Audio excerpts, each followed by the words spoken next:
I'll give you half a dub, Abraham Lincoln, for freeing us, because the only reason why you freed us was to end the Civil War. Exactly. There was no. I want to. No. Oh, this is unfair. No, you were just like, damn, this war is pretty bad. Yeah. We gotta stop this. I'll give you like a quarter of a dub. I'll give you 1/3 of a dub. I'll give you 0.5% of a dub. No. I'll give you 3/5 of a dub. No, you gotta do it like they did you guys. We give you 1/3 of a dub. Yep. That's 1/3 of a dub. Yep. No, 3/5. Remember that? Yeah, 3/5. Oh yeah, yep. or 3/5. Yeah, we're gonna do 3/5. That's all we're gonna do. Yep. Jesus Christ. Yep, we'll give you 3/5 of it. You feel me?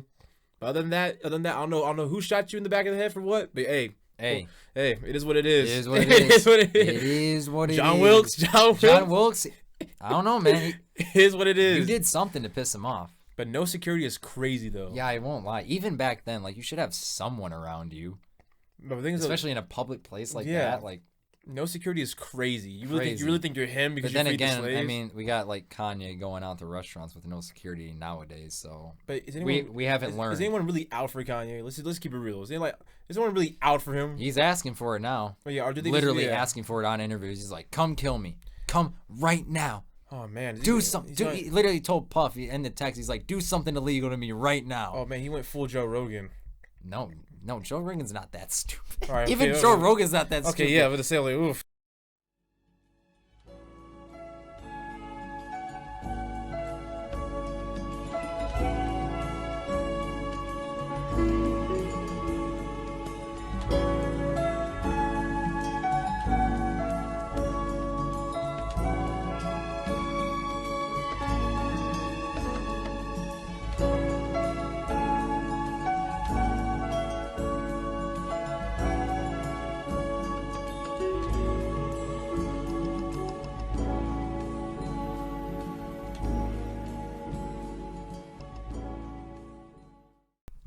Welcome back to the Morning Session Podcast. I've been off social media for the past week, so I have no idea what's going on.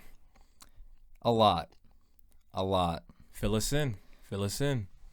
Well, do we really want to get into politics hour right away? Might as well. We should go into sports first, honestly. I mean, get that out of the way, because I know he does know a couple things that have gone on in sports this week. The only two things I do know is that Tennessee beat Alabama, which is crazy. And then in Michigan, of course, we beat Penn State. I don't know why we were worrying so much. Yeah, well, they gave us reason to be scared, but I guess our offense and our running game is just unstoppable, though. Yeah. Quorum is cracked. And our defense locked them down the second half, as usual. True. As usual. But I'm still worried about Ohio State, though. Won't lie. I keep saying, though, like, we need to stop being a first-half team, a second-half team. Yeah. Because the first half, they outscored us, actually. Harbaugh is the GOAT at halftime adjustments. Yeah, because it was 17-16 the first half, and then it was 41-17 the rest. Yeah. They didn't even score after that. Yeah, it's typical Michigan stuff, you know? Yeah. Just second half for no reason. But we need to, because we're on a bye week right now, we play State in 2 weeks. I'm not worried about State. State, you're going to get fucked. I'm sorry. Yeah. It's over. You're Respectfully. done. Respectfully, you're done. Yeah, but that Tennessee and Alabama game was... That was crazy. Electric. Like, that was such a... Like, and they came out of nowhere, because we talked about it the other week, too. Like, they just came out of nowhere. Literally. Now they beat Bama. But I will say, when Alabama loses, America wins. So this is good. Yeah. I'm pretty sure right now Tennessee has all the juice now. Like, I feel like they can just go... I know, They know they beat Alabama. They're like, we're him. Yeah, we are him. They're going all the way. Go Tennessee at this point. Yeah, if go Tennessee. I'm so down for that. Yeah, but I really like the standings. We have Ohio State. No, we have Georgia's number 1. Ohio State is 2. Tennessee is 3, and Michigan's 4. Oh, yeah. I can get down with that. That's a great lineup. But to all the Michigan fans saying, we should be 2 or 3. Nah, bro. Chillax. No. Penn State's good, but they're not that good. They're not built like that. Like, no. If we beat State and Tennessee loses, I can see us. Oh, yeah. Then I can see it. Yeah. But, like, right now, especially after Tennessee just beat Alabama, like, no, we do not deserve to be number 2 or 3. It was by a field goal, though. So Tennessee, they really got lucky. Yeah, true. But it's Alabama. That is true. Like, no one expected them to win in the first place. That's the thing. No, to be honest, Alabama was supposed to lose at least 3 games this year. At least 3. Because maybe like 1 or 2. I get what you're saying. There was that one game where I think I forgot who was the team. But they were just stomping Alabama, and Alabama just came back. They came back. Yeah. So I was like, Alabama they should have lost at least 3 times this year. Mm-hmm. But Michigan, I'm not worried about them. Well, I still am when it comes to like the big games. Yeah, that Ohio State game is going to be something. I was going to say, I'm still worried about Ohio State.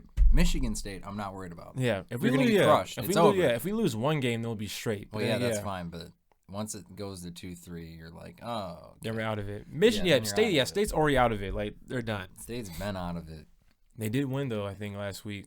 That is good. Who do they beat though? That is true. I don't know. I really don't know. I guess he's been off the internet. He doesn't know. I guess I could look it up really quick. Michigan State football. Michigan State football. Let's see. Come on now, load it up. Oh, they beat Wisconsin, but in OT. Yeah. Yikes. It took you guys to OT. That's crazy. To Wisconsin is crazy. Yeah, that's crazy. Yeah. You guys are not beating U of M. It's over, guys. Yeah. Ohio State. Your little brother now. It is what it is. Yeah, Ohio State. They destroyed Michigan State. Of course. No, yeah. Oh, yeah, Ohio State, yeah. Yeah. They just got that out the way then. I guess they're just like, get out the way. Yeah. Michigan State. Yeah, but Ohio State let State score 20 points, though. Yikes. I hope you know, Michigan State's D-line is injured. Like, 4 of their players are injured right now. True. The D-line. Yeah, true. But still. Yeah, you got a 20 ball on them? Should have wiped the floor like they did last year. Yeah, I know. That's crazy. That was so beautiful to watch. Just Ohio State just mopped them last year. Facts. Excellent football right there. And then Michigan beat them. Yeah, we wiped them. Yeah, they're like, remember they're like OSU by 100. Remember that junk? Yeah. Like OSU by 100. Okay. OSU's gonna score 90 on Michigan. Sure. Yeah, sure. And we had K. I don't know if we'll repeat that. Yeah, true. And it was K. McNamara was leading that team too last year. What? We did have Hutch and shit though. Yeah, we did have Hutchinson. He was him. Even though people were talking hella trash to him even back then. Yeah. Even though he was a big piece of why we won the game, but hey, no. Simple as that. But that's just the regular standings. Basketball started up. Finally, I'm happy again. Yeah, Pistons play tonight when this is being recorded, first game. So hopefully Cade picks it up because he low-key was slacking, not high-key was slacking in the preseason. And Sadiq Bey's carrying. So I don't know what to think about that because I like Sadiq Bey, but... Yeah, I guess we're in the Sadiq Bey era. Yikes. I mean, we thought it was going to be the Cade era. Hopefully be the Jaden Ivey era. If Jaden Ivey just picks it up, Cade he just needs to pick it up. This is not looking good. There's no way he's a bust. No. There's no shot. I think they're just adjusting to like with Jaden Ivey now. If Cade ends up being a bust, then that should just say something about the luck of Detroit drafting. Like, we just can't do it. Unless you're the Red Wings, because for some reason they're the only team that knows how to draft people. No, I feel like it's just adjustments. I feel like they're just going to get Ivey worked in. Because Ivey's a speed demon. So what we saw in the preseason, Ivey knows his pace. He's good at transitioning from offense to defense. That's great. But I feel like Cade's trying to figure out now how can he operate, how can he be the point guard, the playmaker. Now with Ivey on, he has a new set of options. To the lineup. Yeah, he has a new set of options because it used to be Jeremy Grant and Sadiq Bey. He was just dishing. Yeah, he was just dishing it. Yeah. Yeah, that's why he was scoring like 34 like late in the season. So now he has to get used to Ivey. You feel me? And Ivey's not that. I'm not worried about Ivey. That boy's speed is insane. Yeah, he's so fast. He's got the prime Russell Westbrook speed. Yeah, and we just need Ivey to score. So if Ivey can score, that means K can start doing excellent playmaking. So we're excited about that. And we got Marvin Bagley. Yeah, I don't like people who like, especially when they compare him to like Jalen Green. Like Cade is not. He's not the guy who's gonna drop like 30 every night. He's the overall player who's gonna be a playmaker and play defense and like I always say, he's a mini Grant Hill. Yeah, we're gonna need. He's not meant to be Curry and drop 33s in a night. Like he's not gonna be like a highlight reel. But we're gonna need 25 and 10 at least. Oh yeah. I'm just saying, you know what I mean? Yeah. Like he's not a highlight reel. He's not gonna give you highlights like Jalen Green does. Because he's just a solid basketball player. Exactly. That's what they need. That's what we need actually. Mm-hmm. So we have Sadiq Bey, and then we got Jaden Ivey. He's going to be our highlight maker easily. Yes. Easily. So he's going to be like better than Russ in his prime. Yeah. So because he's not going to turn the ball over like 10 times. Yeah. So opening night was Tuesday, and of course I think the Celtics played the Sixers and the Lakers played the Warriors. I'm not gonna lie, I was a tad bit salty watching that ring ceremony. I was like, dang. The Warriors actually won again. I like the Warriors, but yeah. I was rooting for Curry. I was like, okay, Curry got his fourth. That's me. I just root for Curry. Yeah, that was nice. The ring is sweet though. Oh yeah, dude, the ring is so cool. Like now it opens up. The top half can open up. Yeah. Like that is nice. They're getting very creative with the rings. I like it. Yeah, I like it though. Like imagine being like an NBA player from like the 70s. You got that little molded gold ring, and then you see the Warriors and like. This opens too, and there's designs in. I'm gonna low key update my stuff. Yeah, update it. Depending on who I am, like if I'm Bill Russell. Yeah. Like when he bro, I would. R.I.P. Bill Russell. Yeah, R.I.P. But like I would have told them like update my ring. Literally. Do you know who I am? Dude, you can make a updated championship ring of the Celtics. You can afford that NBA. Or if I was like Magic, easily. You can make an updated version, like what it would look like in today's time. That'd be hard. Yeah, literally. That would go insane. Dude, I'm not getting that, especially the NFL ones. Now. Yeah. The old NFL rings, if you haven't seen them, they were so bad. They were just little gold things, like a stud in there. I'm like, wow. And then they finally started to put diamonds in them. They're like, all right, we'll give them something nice. Yeah, that was. And now they're getting crazy with it. The NFL the rings are crazy. Yeah, but still, the best trophy in general is that gotta be the Stanley Cup. It's got to be the Stanley Cup. The best. See, I don't even gotta say it. The best just trophy in general, just all sports. Because it's the biggest one. Literally, the biggest. That's the biggest. That's something worth fighting for. As a kid, when I saw that, I'm like, yeah, I want that. Literally, that Stanley Cup is beautiful. I won't lie. I see the Lombardi Trophy in the NBA. I'm like, nah, that could be cooler. Literally, they need to update the Lombardi Trophy. Respectfully, they need to do that. I'll give the Lombardi a pass because of how iconic it is. True. I'll give it that because it is, but NBA, you need to they already did update it, but it's just now it's just it's just a platform where you can put the names on it. Yeah, an actual update, a design update. Yeah, WNBA needs that if they have more money, but Yeah, women, you're still not watching that sport. Oh, RIP to them. We ride and die for our basketball teams. I don't see you guys ride or die, but I will say one thing. I would ride and die for one WNBA team if they made it happen. The Detroit Shock. Yeah, easily. Bring back the Detroit Shock, and I swear to God, I'll record it, I'll vlog it. We will go to a fucking Shock game. Bring back the Shock. And I will be ecstatic. Absolutely. I kid you not. I'll go crazy for him. I won't cap. Yeah, LeBron tried to buy a team and move it to Vegas. You remember you heard about that? Everyone's going to Vegas right now. The NHL it's a big market. Yeah, because it's Vegas. Why not? But still, Seattle. For basketball, I know. Oh, yeah, easily. Obviously, NHL just got the Kraken, so I know that. But NBA, bring back. We need a Seattle team again. Please. We need one. Even if it's not the Supersonics, just take a team. Low key, let's have it. What team do you think should be moved to Seattle? What poverty franchise should we move to Seattle? Just take OKC back to Seattle. Literally, just take it back. No, but OKC's building something good. Yeah, that's true. We need a pop. Like the Kings. Sacramento, you guys need to go. Yeah. Who thought it was a good idea to give Sacramento a basketball team? Who? Let's be honest. Literally, let's be honest. Sacramento, move them to Montana. Yeah. I'd take Montana over that. Yeah, Montana could get some traction. Montana Kings. Yeah, or just move them back to Canada. Take them back to Vancouver. Get another Canadian basketball team. Yeah. Since there's only Toronto. It used to be Vancouver, but then they moved to Memphis. Yeah. Bro, the old Vancouver jerseys were so crazy, dude. Memphis, you need to bring that back. Easily. I want to see Ja in that jersey. I need to see him drop 30 in that. Yeah, dude. Oh, Ja's going for MVP season this year. They're playing against the Knicks. They're playing against the Knicks on Wednesday, which already happened, but I don't know what the score is going to be. Speaking of the Knicks, I need to see Trae Young go back in MSG. I just need to see him drop 30 on the head again. I feel like it has to be ritual now for Trae. It is. I was going to say, every time this man plays in MSG, he just goes crazy. Dude, that's the whole point. I know. I'm saying, y'all should have never dissed him that one time. He's bet. That is probably one of the most rewatched playoff series I ever watched. It was such a great series, and especially that one game. It was literally just crazy. Because Trae hit that silencer on them. Yeah, literally. He's like, "Shut up! I'm him. I am him." And they sent them back home. That was a great series. I'm not gonna lie. Yeah, I'll never forget how hyped they got over that one win. Dude, seeing the videos of them walking out of the arena, they were so excited. Yep. Oh, those next 3 games though. Now I'm not gonna lie, that Bucks and Suns playoff series was actually excellent. I'm talking about just the playoff series leading up to the Bucks and Suns. That was actually really good basketball. Really good basketball. But there was a lot of injuries. But I feel like that's every year. I mean, last year the fucking Nets were injured. So. Let's get down to the scores though from Tuesday. So yeah, we can. Well, let's talk about the Lakers a bit.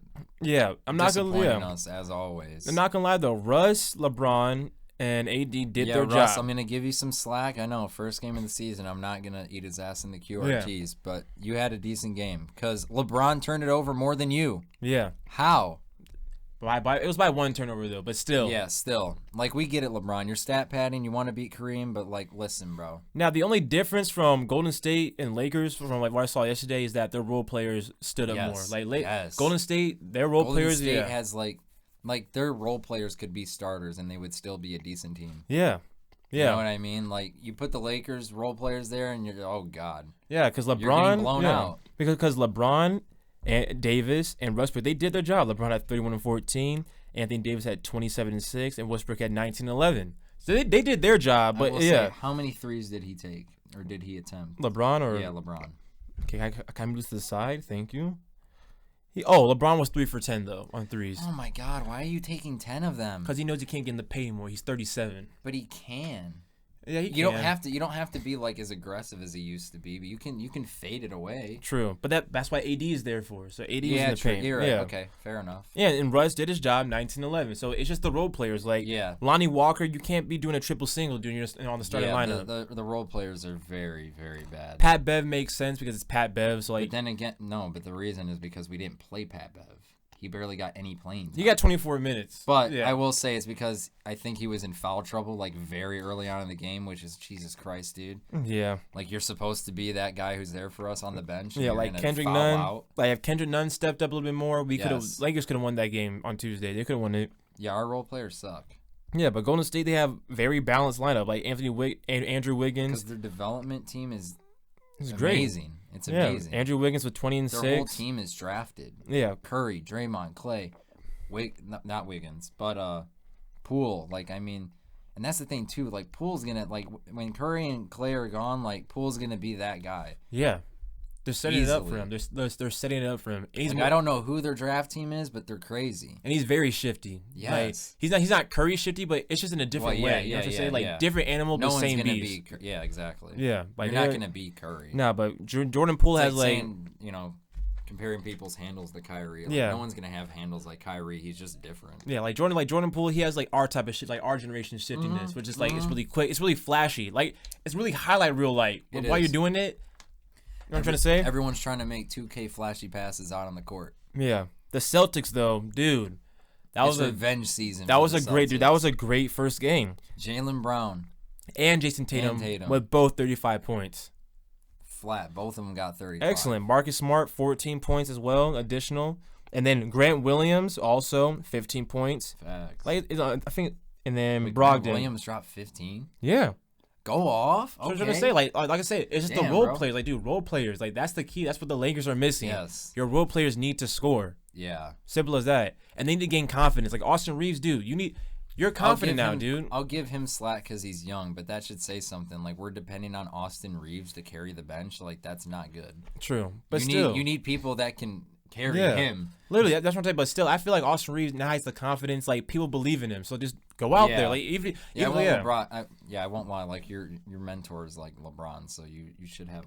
Go out there and just, like, even if you miss, at least you're just putting shots. I mean, you're getting experience on the court. Honestly, he should have confidence because he's watching Russ take all those shots every day. Like, I wouldn't be worried about anything. I'm sure you'll do better. Yeah, easily. I'm sure you'll do better. On Wednesday, the Pistons played the Magic. We don't know the scores yet, but because we're recording today on Wednesday. Yeah. But hopefully the Pistons win. I think we're gonna clap the Magic. Yeah. I know they got Cole Anthony. Yeah, but, like, I don't care. And we got Paolo. Jaden Ivey's gonna clap the Magic tonight. Yeah, and they got Paolo Banchero. So that's not really do nothing though. Not really do nothing. Nah. Yeah, I'm rooting for Cade. I'm rooting for Grant. Oh no, not Grant. Sadiq Bey. I'm rooting for all of them. Cade to drop 20 a game this year at least. You need to average 20. Yeah. You have to. Because you can't start slow. No. You can't. Like, if you're not averaging 20, at least 20 by, like, mid-season, like, I don't know, man. I'm gonna have some serious doubts. We can do predictions. And I don't want to because I love Cade, bro. Yeah, we can do predictions for the other teams. The Pacers and the Wizards are playing. Who thinks gonna win that? I don't know the Pacers team as well, so I would probably say Wizards, but I'm speaking uninformed here because I don't know the Pacers team that well. So it's Monte Morris for the Wizards. Monte Morris, Kyle Kuzma, Will Barton, Bradley Beal, Kristaps Porzingis. Pretty solid. Yeah. And then you got Buddy Hield, Jalen Smith, Miles Turner. Oh yeah, Wizards are winning. Wizards. I think Wizards. Miles Turner's been low. He's gonna say they got good players, but I think overall the lineup for the Wizards is better. Then you got Hawks. Then again, you got to think about their benches too. Let's go Hawks. Let's go Hawks. Hawks versus Rockets. Trey. Yes. Nets versus Pelicans. Agenda. Nets are gonna win. But I will say I want to see Zion go crazy this year. Yeah, easily. I'm waiting for it. Because he's been promising a lot. Mm-hmm. Yeah, you've been promising a lot, so I better see it. And you're under Duke weight. That's what people are saying. You're under Duke weight. True. So that means he's like you need to ripped show again. off. That means he's ripped again. So like W. And so Bulls versus Heat. I think the Heat got it. Tyler Hero's he's still doing great six-man work. Tyler Hero. And Butler finally got rid of those ugly ass extensions. Jesus Christ. And you know it's bad because you can tell when the extensions start. He'd even try to blend it in. It just wasn't normal. It was just like, all right, bro. And then he shaved his beard too, which just made it 10 times worse. Yeah, he went full Jamaican. Yeah. Full Haitian. You don't look good as a Jamaican. I'm sorry. Cavs versus Raptors, though. I got the Cavs. I think they have a solid team this year. Yeah, I got Cavs. They got Donovan Mitchell, too. Mm-hmm. Darius Garland, Jarrett Allen, Donovan Mitchell, Karis LeVert, Evan Mobley. Yeah, Cavs are going to clap them. Yeah. They're going to clap the Rockets. No, the Raptors. Sorry, Jalen Green. You're getting clapped tonight. No, it's the Raptors, yeah. Oh, Raptors? Okay. Yeah, the Hawks are playing the Rockets, but still. Okay. Because Trae Young's been on one. Now, when he was playing in Abu Dhabi, dude, when he was playing in Abu Dhabi, put on a show. Oh, yeah, and those games were good. Yeah, that was crazy. Yeah, Grizzlies versus Knicks. Go Ja, Grizzlies up. Literally just breaking their ankles. Like, I don't know. Like, obviously, Kyrie's got the best handles, in my opinion, ever. But Trae Young, if he keeps working on that, dude, he might be, dude, his handles are insane. I remember when everyone was doubting Trae Young when he first came to the Hawks. Literally. Everyone. And he popped off, too. I was just like, yes. I'm telling you, after that MSG game, he got his confidence. He's like, oh, I'm him. He been had that confidence. No, I know, but that's solidified in him. He's like, I can do this every night. Yeah. Like, I'm just gonna go crazy. Literally. He just accepted the villain role, and he's like, bet.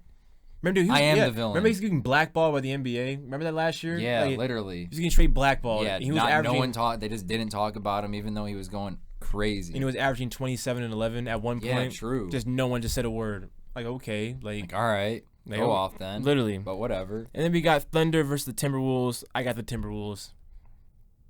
Respectfully, I got the Timberwolves. Rudy Gobert. I think it'll be a good game, but dude, yeah, I agree. You got Cat. No, you're right. But I think OKC will put up a fight because they do have a good young core. Yeah, they have a great young core. Shai Gilgeous, he's actually doing great. OKC is going to be good in the next couple of years for sure. Yeah, but I got the Minnesota. We got Rudy Gobert, D'Angelo Russell, Anthony Edwards. Oh, Jalen yeah, Daniels. For tonight, yeah. And Cat. Are winning. And Cat. Even though he be kind of mid sometimes, but he's still Cat, so. Yeah, I'm not going to don't take it as disrespect. I'm not going to he was trying to pop off last year for no. Like, he was. I was like, whoa. Like, this is the Cat we've been waiting for. Yeah, like, I know. I want to see him go crazy. Yeah, that was great. And then you got Hornets versus Spurs.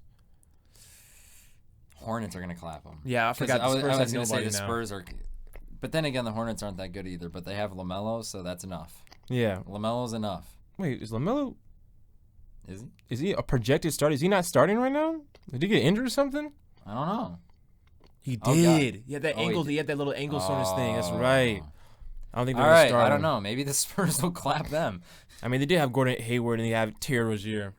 I only put my trust in Rozier. I have no trust in Hayward. Yeah. I don't put any of my trust in Hayward to carry. This one should speak for itself. The Nuggets versus the Jazz. Yeah, we all know this one. The Nuggets. You have the back-to-back MVP Jokic, Kyle Murray, and MPJ. Yeah, they're gonna clap them. It's over. I really hope the Nuggets do good this year. I really hope they make it to the finals this year. I was gonna say you don't have to worry about them being good. It's can they make it to the finals? Yeah, I don't think they play Jokic at all. Like during the preseason. No, they're just like you can chill. They're like you can chill, bro. Yeah, well that's what they all do. You're not gonna play your starters. Now the Mavs versus the Suns. Let's go Mavs. Luka. I'm just saying because I'm a Luka fan. Let's go Luka. And didn't they this acquire is your somebody? year, Luka. You need to pop the fuck off. Yeah, didn't they acquire Christian Wood to Yes. I think so. Yes. Yeah, but Spencer Dinwiddie, Reggie Bullock, Dorian Finney-Smith, JaVale McGee's on the Mavs now. Okay. He's just a really good role player. I was saying a good role player. And then Luka Doncic. All right. Go. Then you have CP. They have CP0. You know. Yeah, Mikal Bridges, Devin Booker, DeAndre Ayton, Cameron Johnson. So you have Devin Booker. Yeah. That's it. You got Devin Booker. I don't know why DeAndre Ayton decided to stick with probably for the money. We all know it's for the money. Oh yeah. But I don't know why they decided to stick with the Suns. It's whatever at that point. It is what it is. And I guess you like living in Phoenix. And then you have the Kings versus the Blazers. Blazers are gonna clap the Kings. Yep. Come on, Dame time. We need you to come back.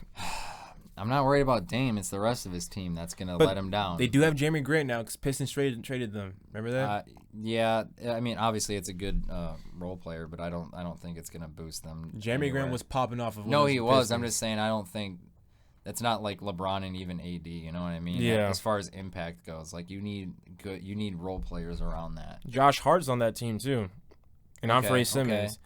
Yeah, but then the Kings is literally just Sabonis, Domantas Sabonis. Yeah, Kings are getting clapped. Harrison Barnes, De'Aaron Fox, Kevin Huerter. So you have De'Aaron Fox. Yeah. You got De'Aaron Fox. No, and Sabonis. Okay, all right. Yeah, I'll give him Sabonis. Pace of Sabonis was nice. Pace of Sabonis was nice. That is true. Yeah, I remember. He's speaking facts. But you know, but overall, pretty good opening night. I just need the Pistons to win. Yeah. I just want to see the Pistons win. Respectfully. Please. Like, don't demoralize me like the first game in. I said, dude, just root for 40 wins. That's all we need. Just 40.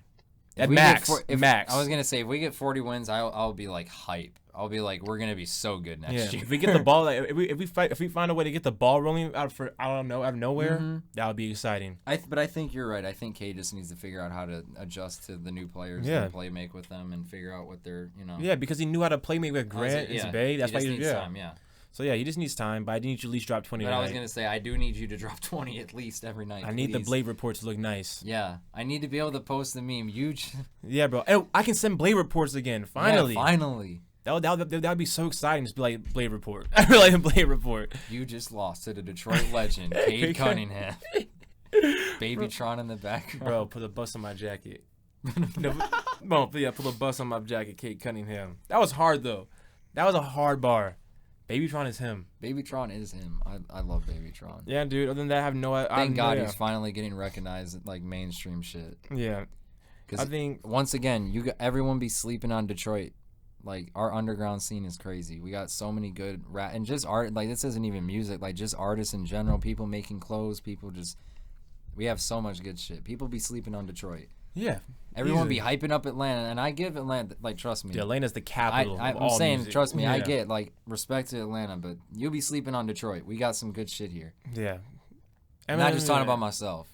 Yeah, true. Not just talking about us here. But still, like, I'm not gonna lie, we have Baby Smooth, we have literally Babytron, Babyface Ray, T Grizzly. You got a lot of baby faces. Yeah, T Grizzly. The classic T Grizzly. There's a lot of babies in general. Yeah. Da Baby, Lil Baby.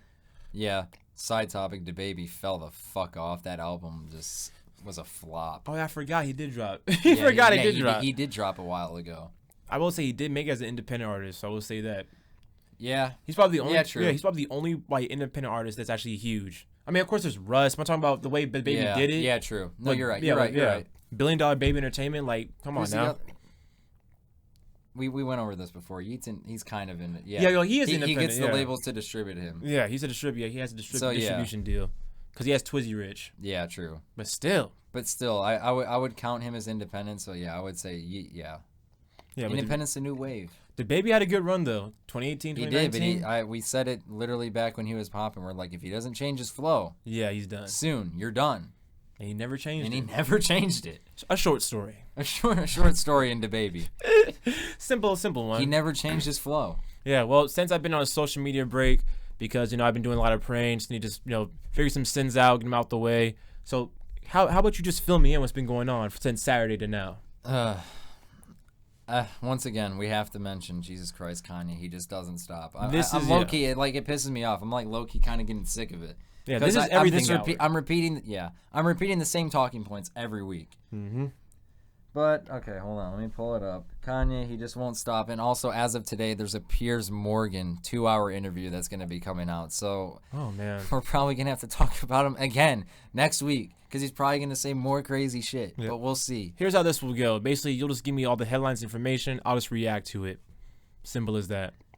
Okay, so here's to start off. Kanye, he basically bought the social media site Parler, which is, if you didn't know, banned off of the internet. You can't get it on the app stores or anything. So, good luck, Kanye.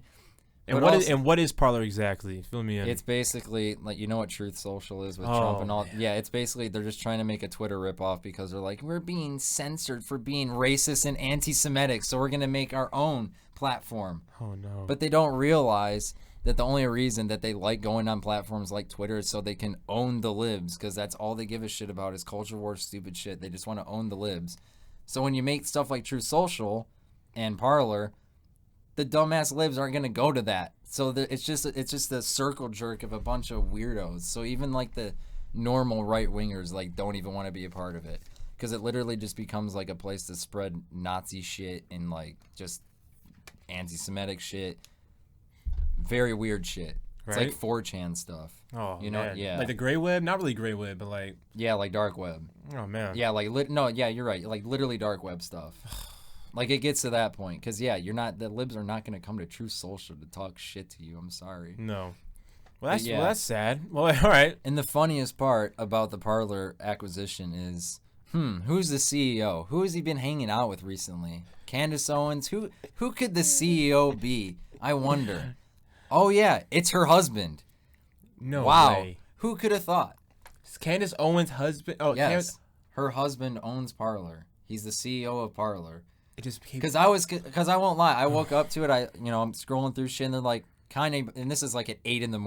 I'm like, Jesus Christ, he bought Parler. I'm like, why? That's probably why he was hanging with Candace Owens. That's why Candace Owens is hanging with him. Yeah. And this is a bigger point that I'll get into. Like, the right wing media, they're using him right now for publicity and to message, because he has such a big platform to the black community and you know what I mean, the hip hop community, and that what he would call the black vote, the black blog or whatever the hell.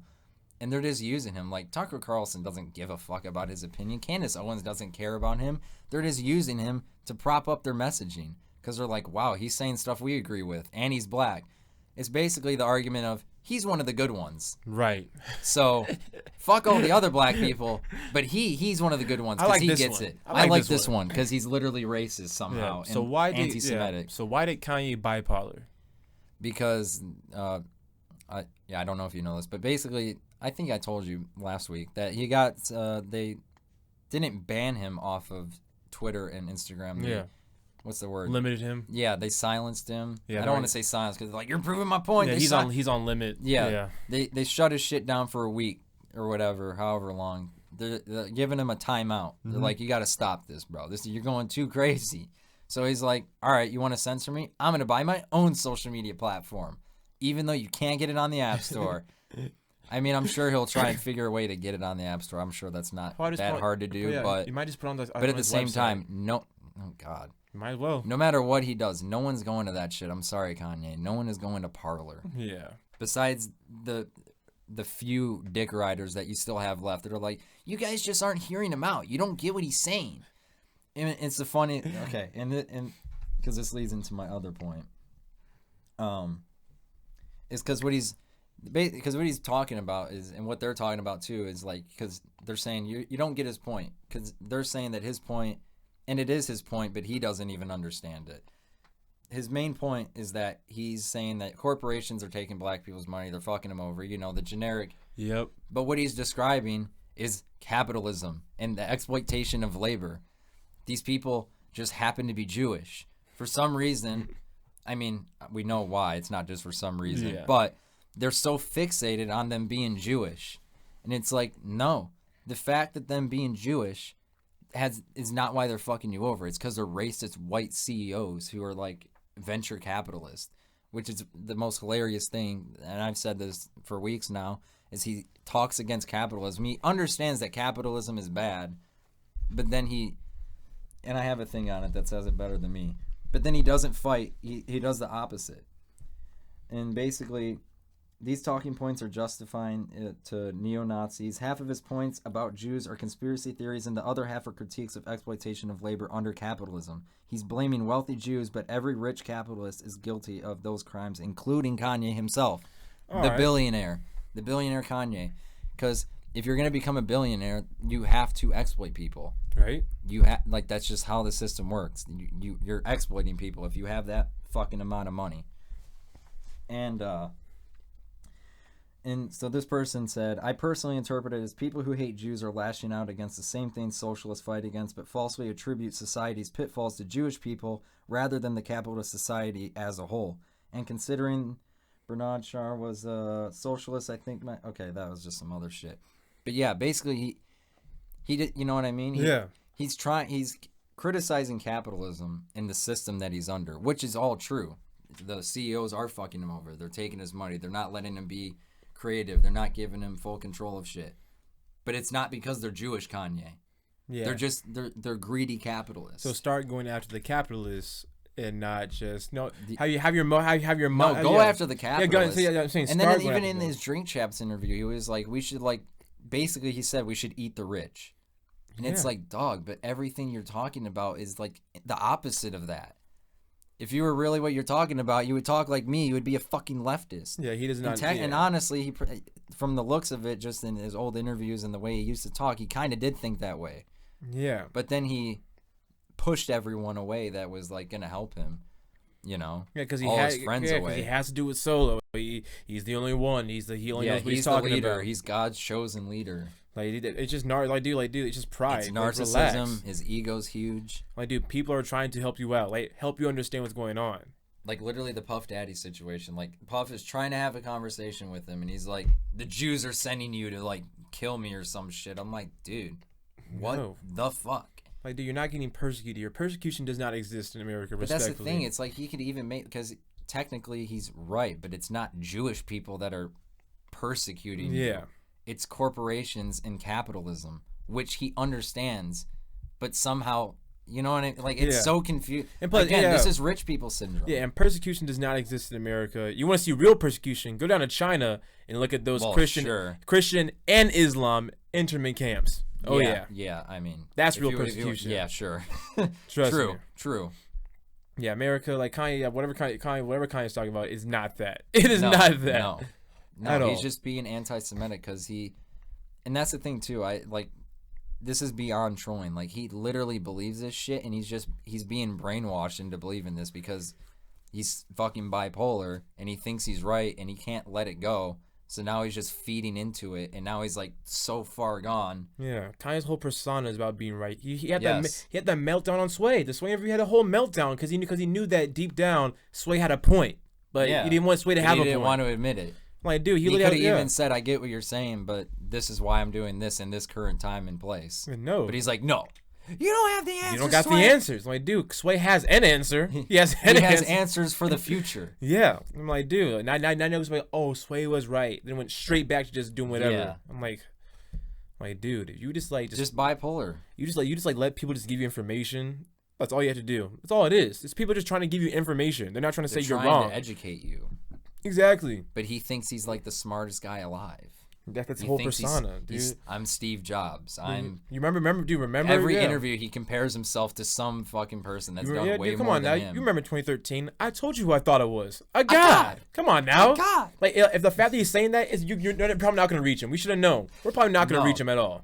No, but like back then it was like more. I really do think more back then it was like fucking around and like being like edgy and saying and that's what he's doing now, but I think he believes what he's saying more now. Back then I think it was legit more of like, haha, fuck you, fuck the system, you don't want me to do this, so I'm gonna do it. That's still what it is now, but it's at such an extreme level that he actually believes it. So yeah, it's just, and being a billionaire probably does not help. No, it makes it worse. Way worse. Because usually when Kanye would do this shit, even a couple years ago, like he'd do it for like a couple days and even like a year ago, and then he would dip. Now he won't stop. That is true. He just keeps going. Yeah, he just keeps doing interviews. He's like, bro, stop it. Yeah, this has been the longest we've seen Kanye on like he'd even go off on Pete Davidson this long. Literally, like he did that for like 2 to 3 days, and he deleted everything, and he went away for like 2 months. No lie. But he just won't drop this. He won't drop the anti-Semitic shit. I don't understand it. I don't get it. He just won't stop. All right, what's point number 2? What else happened this week? Hold on. This is like everything hour, politics hour. Just fill me an hour. So, okay. This is the next one. So basically, we got midterms coming up for politics. You know, midterms are coming up. Democrats are doing better than I thought they would be at this point, but we're still struggling, which says something about how bad the Democrats are. But so basically we have Nancy Pelosi, my favorite politician ever, totally. So they did an interview with her. I think it was on MSNBC. I don't remember the interviewer's name. I just want to say before talking about it, I don't like the interviewer, so don't take it as I'm like a bias. Yeah. I hate the interviewer. Fuck her, because she does push right-wing shit all the time. So no slack for the interviewer here. Yeah, is she the one that just asks questions in a way that makes you puts you in a place where you have to say a certain answer? I mean, that's like all interviewers, yeah. That's but she just pushes right-wing questions all the time when you're on MSNBC, so it's kind of weird, but whatever. Man. But she actually asked a decent question. So she was basically asking Pelosi, so we know how the Republicans have overturned Roe v. Wade. She was asking, so why didn't you guys codify it? Why didn't you codify it? You said you were going to codify it. We've been saying this since Obama was before he got in. Why didn't you do it? You have the majority. You have all three fucking branches of government. And she's like, oh, you would need 10 Republican votes. We need 60 votes. You think we're going to get 10 Republicans to vote for us? And then and this is what pissed me off the most to make me talk about it. The liberals, oh my fucking God, on Twitter. They're just praising her. They're like, Slay Queen, oh my God. She destroyed this interviewer she just clapped back at her. I'm like, dude, you dipshits. Once again, not that I like the interviewer. But you don't need 60 votes, because what the Democrats were supposed to do was abolish the filibuster. But they're such pussies, and two, they don't really want to do it because they don't care, because like I say, they're a controlled opposition party. They don't want to do it, so they're not, you know what I mean? Yeah. So they're all praising her for basically destroying this interviewer. And it's like, you dipshits on Twitter don't understand. And this is what I mean, because basically the message that the Democrats are giving is what they always give, which is just vote. Just keep voting. We need more senators. We need more people in the House, which I get. Right. But at the same time, no, you don't. They're using excuses. You didn't need 60 votes. You needed 60 votes because the filibuster is there. But if you really cared about Roe v. Wade, if you really cared about codifying it, you would abolish the filibuster. And I already know, but Manchin and Sinema wouldn't vote for it. No shit. That's why you got to be a good politician and whip them into place. You make them vote for it. I went over it, and I can go. I have to set up shit again, and I'll have to go over it again. There are so many different things that you can do as the president, just by yourself, let alone getting a block of the party to work against them, that you can do against them to persuade them to vote for that. Right. And then once you abolish the filibuster, they're not going to vote for codify. You can do that too. You can do both, but they're pussies, and the most important part is they don't want to do it. They don't care. Just hang on. Random calls, don't worry about it. Yep, random calls. We're back.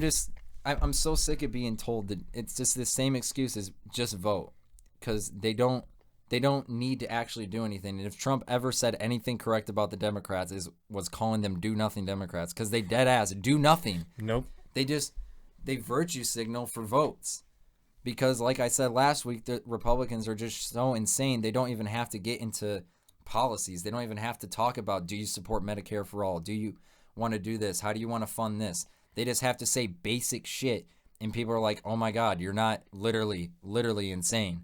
Like, you guys are insane, but you're not like clinically fucked. Where the Republican, you know what I mean? Yeah.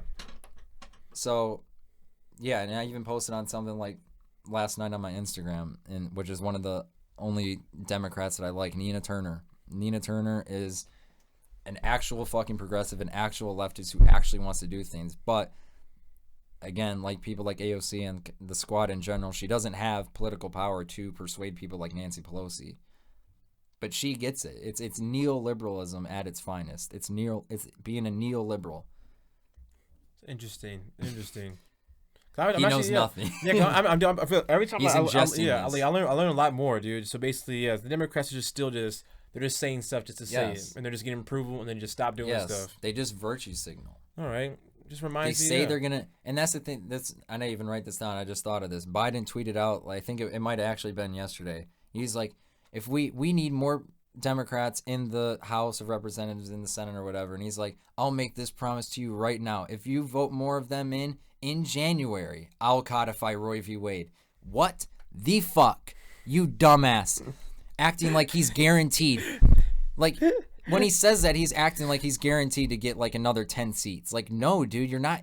What if you don't get the 60 votes then? Then it's going to be the same thing. Oh, we can't do it because we need 60 votes and the filibuster's there and we can't get rid of the filibuster. Yes, you can. Yes, you can. It makes me so mad because they don't. They're just virtue signaling. Yeah, lay down the steps of what they can do to get the filibuster. Lay down the steps of what they can do to get the filibuster. To get it abolished? Yeah, to get it abolished. You just have to vote on it. You just have to abolish it, but you need people like Sinema and Manchin to agree with that. Right. So, like I said, at that point, you have to be a politician and use the bully pulpit and make them vote for that way. Yeah. Like, you can say, what, tyranny? Like, I don't care. Yes. Call it tyranny. I don't give a shit. Make them vote that way. If you want real progress in this country, you have to do stuff like that. Because if you're going to have two Democrats, and it's more than just those two, don't get me wrong, but they're the two biggest problems that sideline every single piece of legislation that the administration has even tried to put through. Like, when they're going to be working for the Republicans, like, fuck sympathy. I'm not working. I'm whipping you into place. You're voting with. You want to be a Democrat? Then let's be a Democrat. We're not going to work with Republicans here. Facts. Because that's what fucked up Obamacare. Because I think I mentioned it last week too, or I have mentioned it before. The whole reason Obamacare sucked is because it was literally based on a Republican bill, a Mitt Romney bill, which is why it didn't work in his state, because Mitt Romney's fucking plan isn't going to work, because what you need is Medicare for all. You can't muddy the waters with, oh, I want to work with the Republicans so we can do a bipartisan bill. Fuck the Republicans. And this is the thing too, because Republicans will come at me and they'll be like, what, so you just want a tyrannical government? You just want the Democrats to do everything and have no checks and balances? Dude, the Republicans do this shit all the time. All the time. You think the Republicans gave a fuck what the Democrats had to say with that 2018 tax cut that was just tax cuts for the rich? I know, but these people in the short term, they got taxes cut off. But you realize that all the tax cuts eventually, within the whole span of that, within the 10 years, it was all 80% of it goes to the rich, and you're end up going to be taxing more on the middle class by the end of that 10-year plan. That makes a lot of sense. So it's not a tax cut for the middle class. And there's a lot. It's a very intricate bill. There's way more that goes into it that I'm not going to get into now. Right.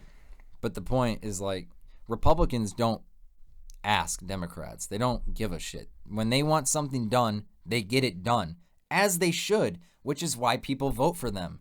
Because people see Republicans, even if it's crazy, dumbfounding shit, they see them do something, they're like, wow, they actually did what we wanted. I'm going to keep voting for them. Yeah.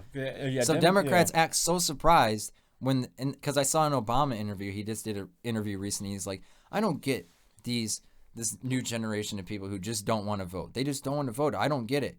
Bro, have you considered why they think like that?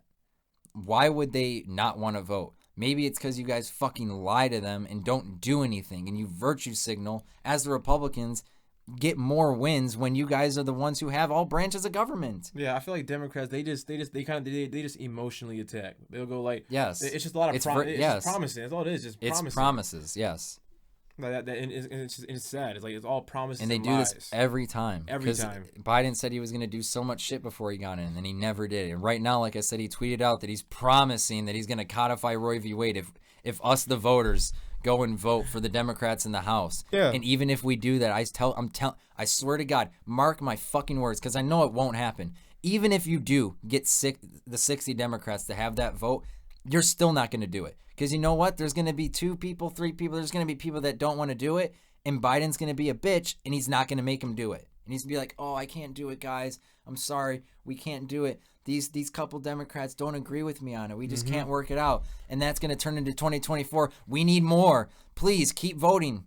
You see what I'm saying? Yeah. It's always more. And then when they lose, it's an even better excuse. They're like, we lost seats, so now we really need to vote. Because now the Republicans have the majority, so now we need to. It's a never-ending cycle of them just not doing anything. Now I got a strong feeling that a Republican is going to win in 2024. Yes. A strong feeling now. Yes. Because I've said, because it's the opposite of what happened in 2020. And I said this back in 2016 to family members. I said, in 2016 when Trump got elected, I said he is not getting elected next time. I do not care what happens. You can put anyone decent. And honestly, it got close because they didn't put a decent candidate. They put Biden against him. So they kind of fucked that up. But Trump was so stupid that he screwed himself. Of course. But basically my whole point with that was that the left, the fact that he got elected in 2016, you've pissed off so much of the left wing, they're not going to allow it to happen. And it's the opposite now, especially since like half of the Republicans think the election was like legitimately stolen, like fucking retards. Like, they're, you know what I mean? Yeah. Hey, has Biden still done anything with student debt? They actually just put up the website the other day to for you to sign up to relieve student debt. Look at that. Yeah. Only took 2 years. Yeah, it only took 2 years, right next to the midterms, a couple weeks before, to be like, oh, look what I did. I did something, it's just right? baiting. It's just baiting. It's just baiting. Yes. That's all it is. It's just baiting. And they wonder why this new generation of leftists is so like out of it. Dude, like, I wonder why. It's like Democrats. It's like all they do is just like, let's just say the phone's on 10%. They just charge it till it's at 20%, and then just take it off again.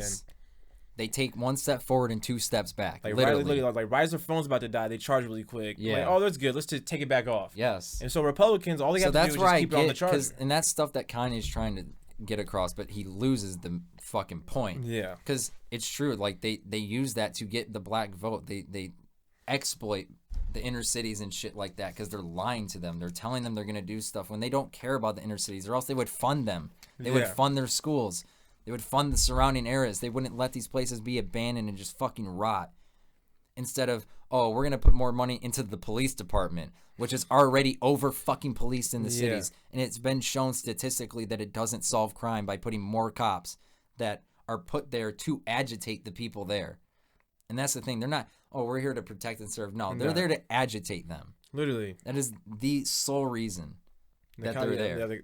Yeah, our federal system, I don't want to call it, our police system is just... Our whole system is fucked. It's terrible. It's terrible. And people don't want to accept that. And that goes into the point of people being complacent and not wanting to do anything because we're comfortable.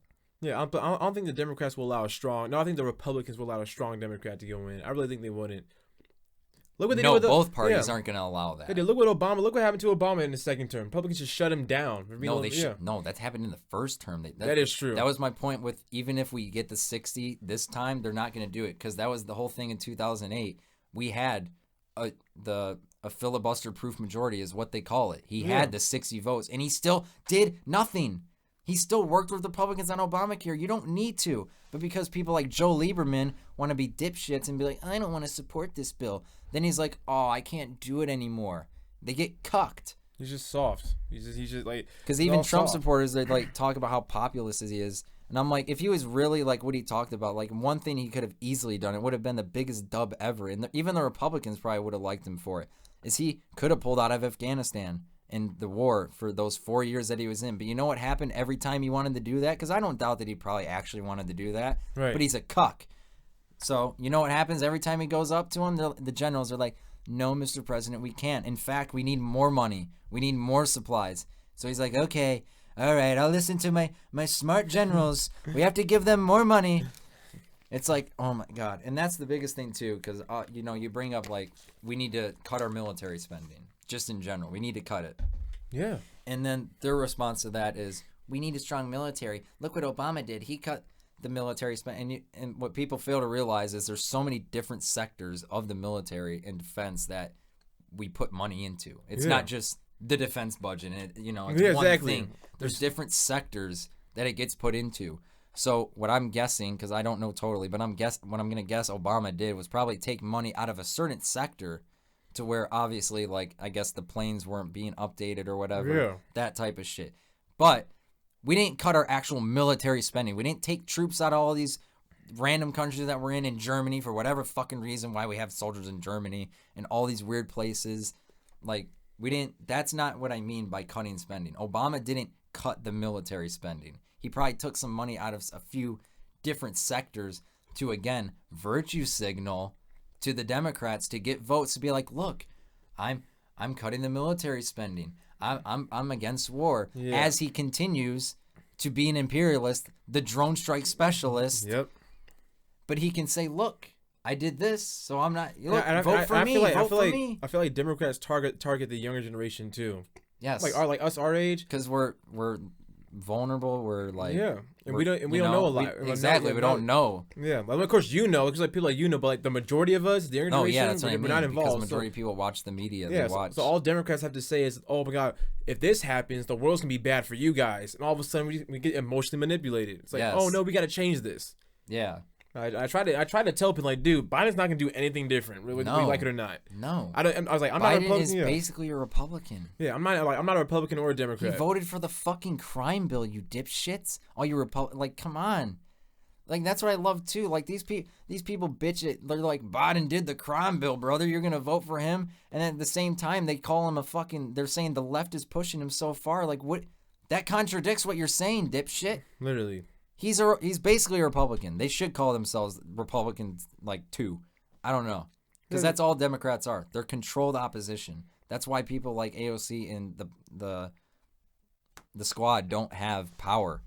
That's why they can put legislation forward. They can put it on her desk. But you know what she's going to say? No.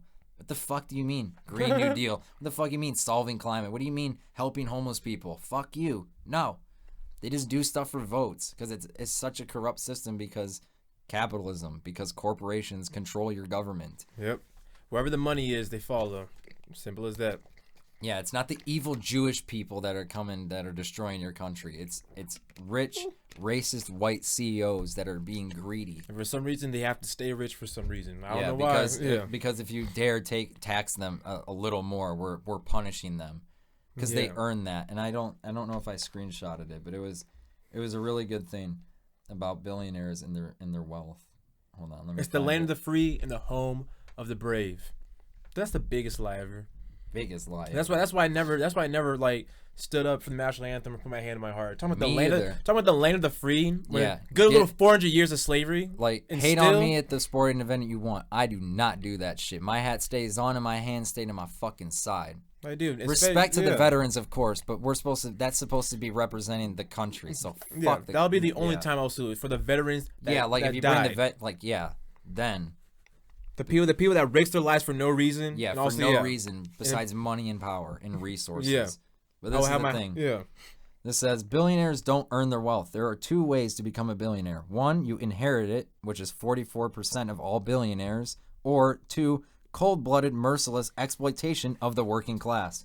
If you make $156,000 a year, triple the U.S. median income, it would take you 6,000 years, around 6,410 years, to earn $1 billion. If you make the federal minimum wage, it'd take you almost 70,000 years.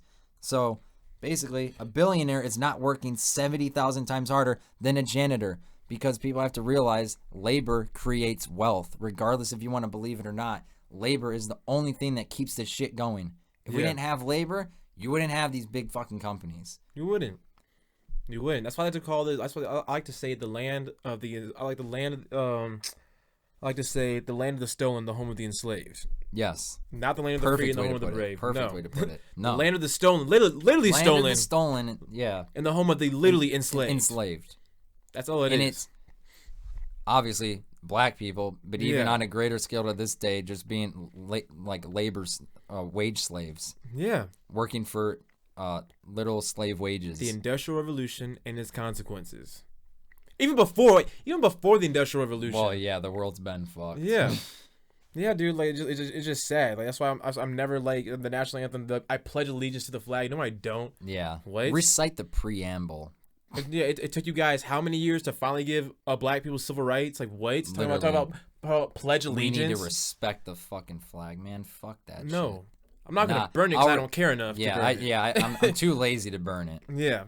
But like, you want me to stand up and actually have pride in this country? Then how about you like do something for us? Yeah. Like the middle class, the working people, and not the fucking rich people, the corporations. Do even more for indigenous people. Like yes, that. They're actually way more for indigenous people. Give black people reparations. Yeah. Dead ass. Still waiting on that. Yeah, we're still waiting on reparations. Give it to my granddad actually, because I give it to all of them. Yeah, give it to my great grandfather, to my granddad. Give it to all of them. We're still waiting on that, by the way. Yeah, we're waiting on reparations. That'll never fucking happen and unless we actually change. And actually use that money to actually help the community even more. Yeah, but instead of wasting it on a $500 million yacht. But or buying a $10 million house in L.A. But let's get on Bernie Sanders for owning like a couple fucking big houses. Yeah, even though there's way worse people out there. And I'm pretty sure all his family's living there too. It's not just Bernie. Yeah. It's not just Bernie. Bernie's got a 40-room house all to himself. What a greedy bastard he is. Yeah, he's 70. He's like really. Come on now, his families are living in there. Like, relax, people, relax. But that's the same. It's the old argument. Socialism is when no house. Socialism is when poor. You can't be a real leftist unless you're poor. Like, okay, because you're capitalizing off capitalism. How did you get all your money? You were in the system, right? You used it, so you're a example of It's like, dude, that doesn't mean that I can't support. The difference is we both made money, but what did we do after we made the money? That's the difference. And also, I don't think I'm gonna be a billionaire because I'm not gonna exploit my fucking workers if I have them. Yeah. If I ever have the privilege to have workers under me, I'm not going to exploit them and pay them a non-living wage and then wonder why they're so mad. I'm actually going to make them a reason to why they want to keep working. Yeah, I'm going to make them invested in the company. Exactly. Give them a reason to show up every day. Oh, wow. You tell me I get a good wage? Yeah, wow. I get bathroom breaks? Yeah. I get vacation days off? I love people saying, people just don't want to work anymore. It's like, I don't know. Maybe if you want people to do shitty jobs like being a plumber and shit and like just fast food shit like that, maybe pay them. Like, dude, my job at because you're never gonna I mean, I'm sure there's a couple people I love but obviously I don't think on a grand scale people are gonna be like waking up every day to like ecstatic to work at McDonald's. But you know how you make them like okay with showing up? You pay them a good wage, you give them benefits, you give them health care. I do my job that makes it worth it for them. Like, dude, my job can be so much easier than what it really is. Like, dude, at Sierra we have our POS system is about dinosaur age. That's number one. Number two, we have 7 computers up there, right? I kid you not. 5 of them are literally shut down. We can't use them. Like, typical. Literally, the corporate, the TJX Corporation is not gonna do anything about it until they stop making money out of the store. They'll be like, oh wait, we should try updating the system now. Yeah. Like, dude, I'm running and that's why they can't get anybody else but me to work up there, which is just torturous at that point now. And Christmas season is coming up. Well, it is already up, so everyone's buying stuff. Yeah. So I'm seeing this nice, huge line coming outside the queue line of work on one computer that basically works itself. Yeah. All because they don't want to cut into their godforsaken profit incentive, their profit margins. Oh, no, we can't cut the profit margins. CEO needs a fucking $1 million bonus. My dude, give us iPads. Give us the iPads. Update our technology so I can run the business. Literally. You would get more customers, actually. You would get more profit. Everything was updated. Literally. And everything will work twice as fast. You see I crumble. A freaking iPad. Just type it in, you're done. You're in there, you're out.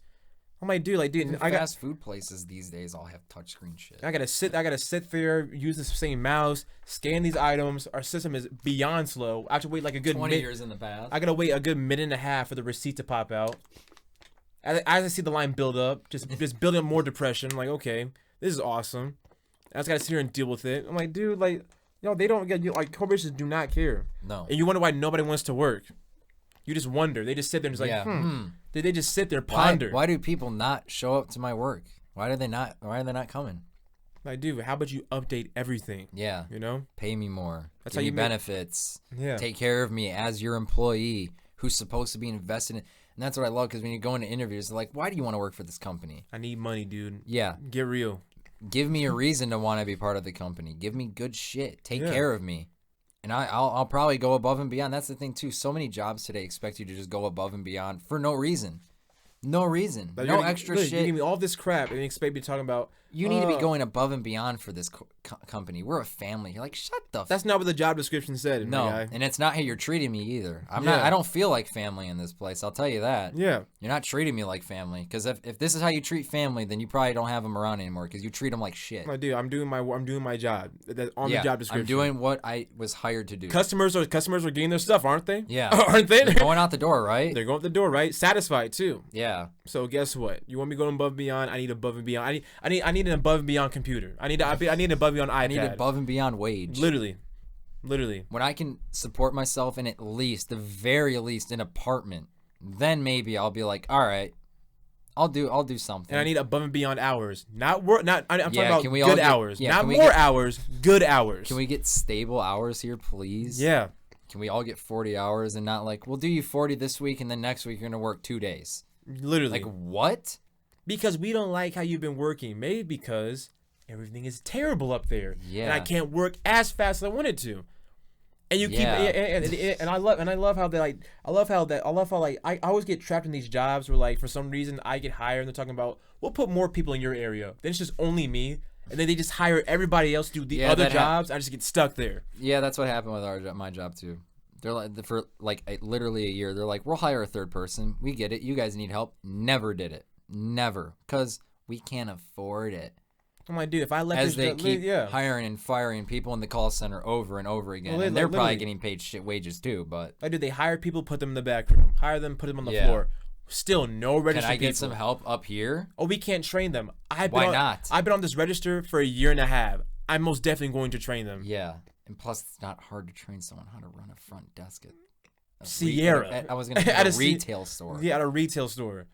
Like you scan it. You don't need another you don't need another hanger in the back. Like you're the as a manager, you can hang stuff. Like just chill. I mean, I understand you have paperwork, but still, like what? You don't got that much paperwork. I promise. Like you need 3 people to do markdowns. That means they're slow. That means they're slow.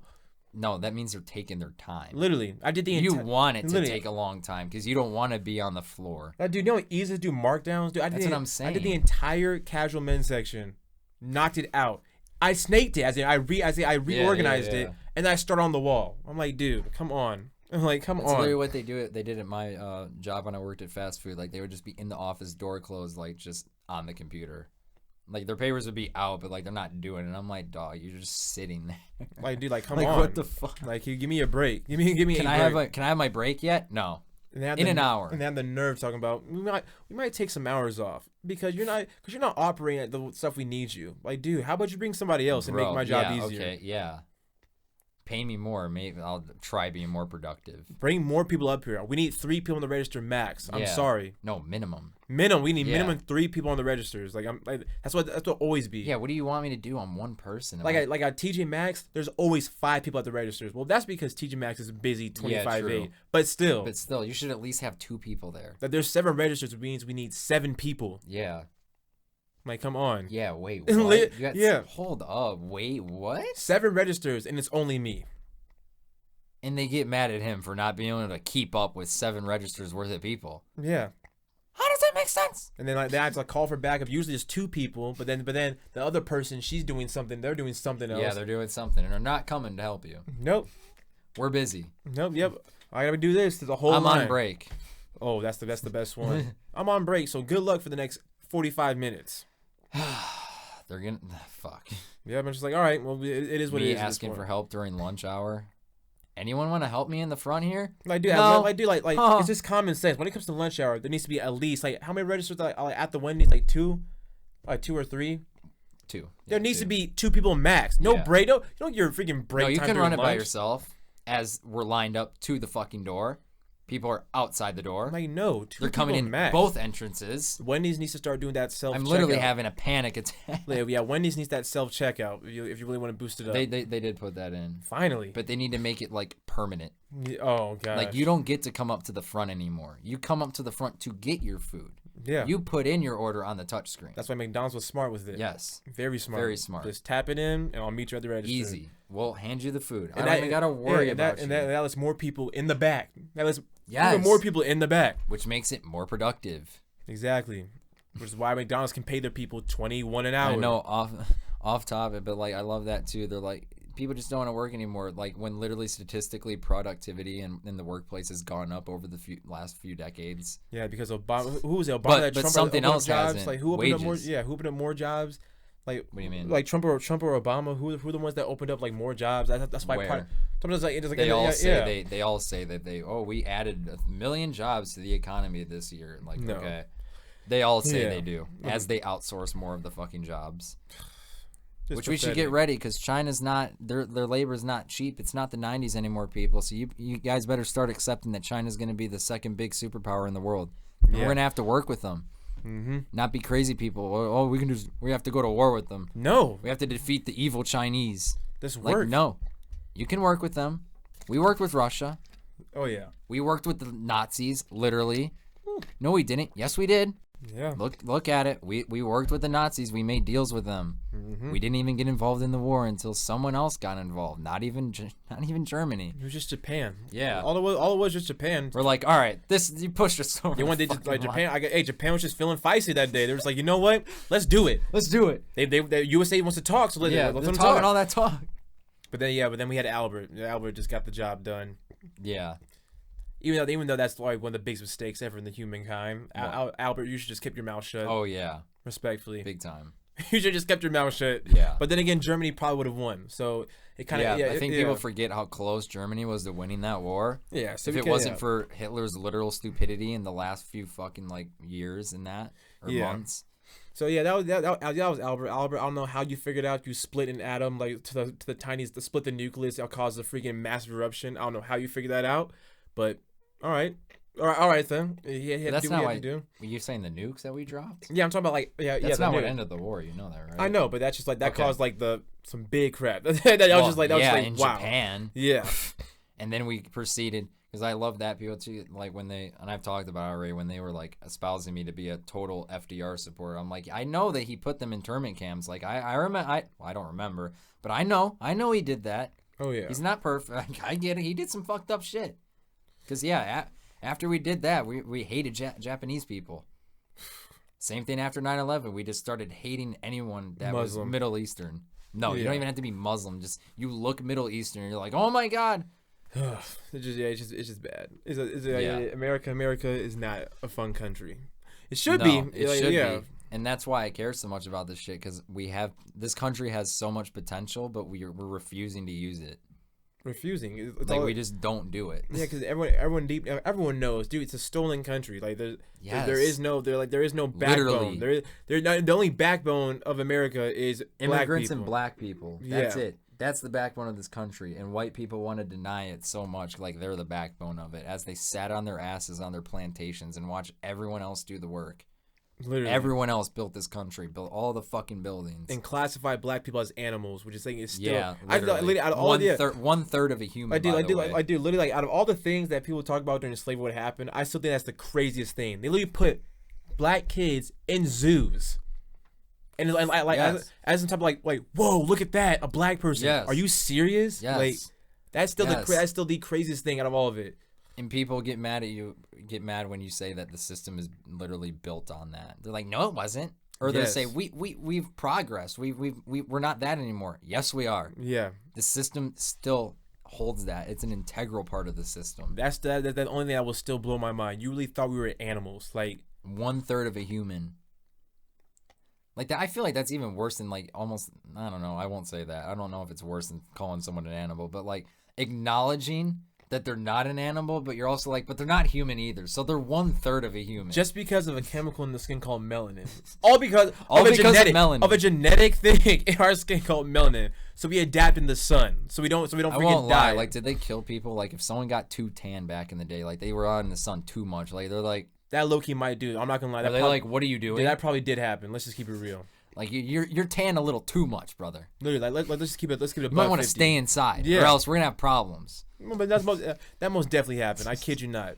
Like indigenous people, that's like what did you classify indigenous people as then? Chris Columbus. What did you guys do that time? Well, they were still really racist back then. They were probably just like, black people, ew.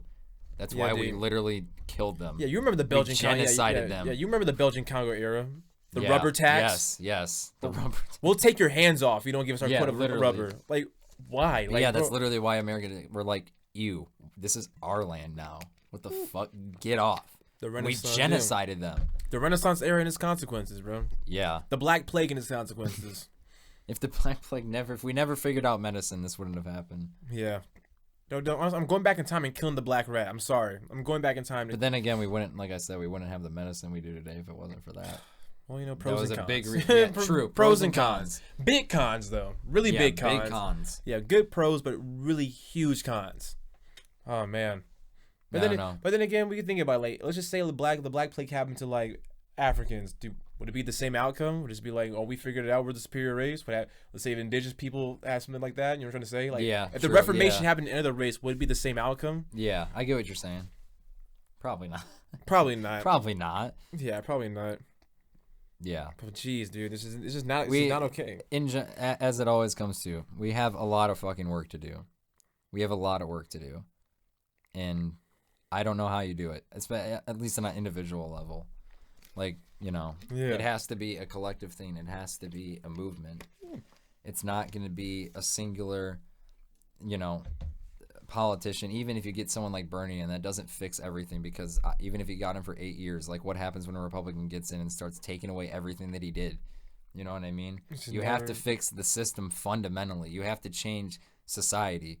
Exactly. And obviously, this shit is going to take a long time, probably past our lifetimes type shit. But you got to start working now, or you're not going to have a starting point. Dude, it still needs to be changed, the education system. Yes. That needs to be changed. Big time. We're literally 100 years behind in the education system. Like we can't just keep learning and tests. No. And now that it's still way backwards. Like it's still like the testing is so stupid. The grade system is so stupid. Our whole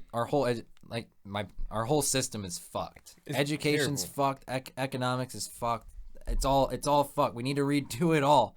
It has to be built from the ground up. Like we need more life experience classes, as in just like everyone does like the cliche one, like how to change a tire, but like of course like the stuff like that. We need more but of that's that. what I'm saying. It needs to be more like, that's why like grades don't need to be a thing anymore. Yeah, and I mean that in the sense of like testing grades and also like grade levels. Like you shouldn't be going to like third grade, second.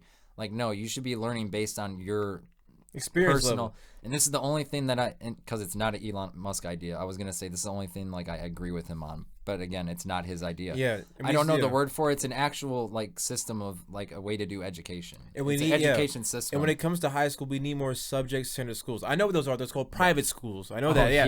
Yeah. But those they don't need to be private anymore. They need to be public. You know what I'm saying? There's like or we just need to put that stuff in public schools. Yeah, there's tons of music private schools. Like people do their education, they do music. Like the doctor ones, engineering schools. That needs to be more of that, but public wise. If you're not gonna put it in public schools, then like start making public subject oriented schools. Like it's just bad. It's bad. It just needs to be reformed. Totally. I shouldn't have to go to college and waste 1,000 years just for something. Waste like $1,000.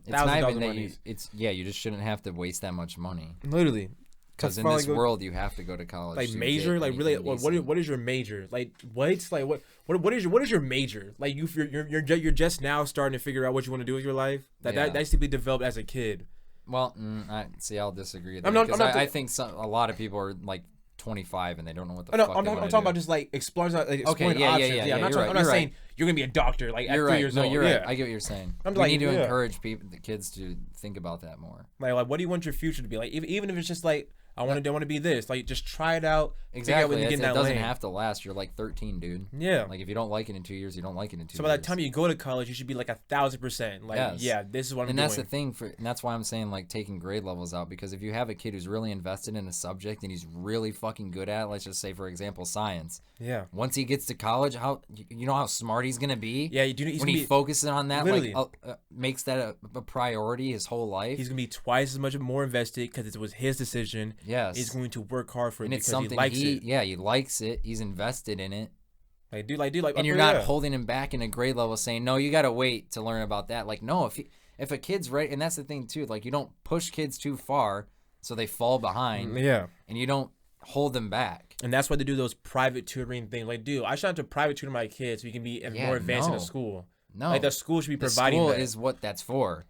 Yeah, like start doing majors. That's the point of school. Like start doing majors in high school. Like for kids who are like really sure, like start doing like a major. You know what I'm saying? I know what you mean. You don't even have to call them majors. Like you just, like I don't know exactly how to do it. But that's the only way. That's the only one I'm putting for now. It's just like majors in high school. There needs to be different classes than like math and English. Yeah. Like I understand Gen Ed. Yeah, Gen Ed's Gen Ed, but like you're talking about your future and your career, that needs to be highlighted more. Yeah. Because I think, because I get, I mean, well, you need math. Like, no shit. Like, obviously, up to a certain point, you need to, like, know basic shit. Be honest right now. When is the last time you used y equals mx plus b? For people who are out of high school, when is the last time you used it? Be honest. Be honest. When have you used the quadratic formula? I want you to be super honest right now. Super honest. I will say this right. That one guy who uses it every day. Because he's a freaking the major. one engineer. Yeah, the one engineer. Yeah. My grandpa. But me, as soon as I graduated, I have not even thought of that equation. I forgot so much from school.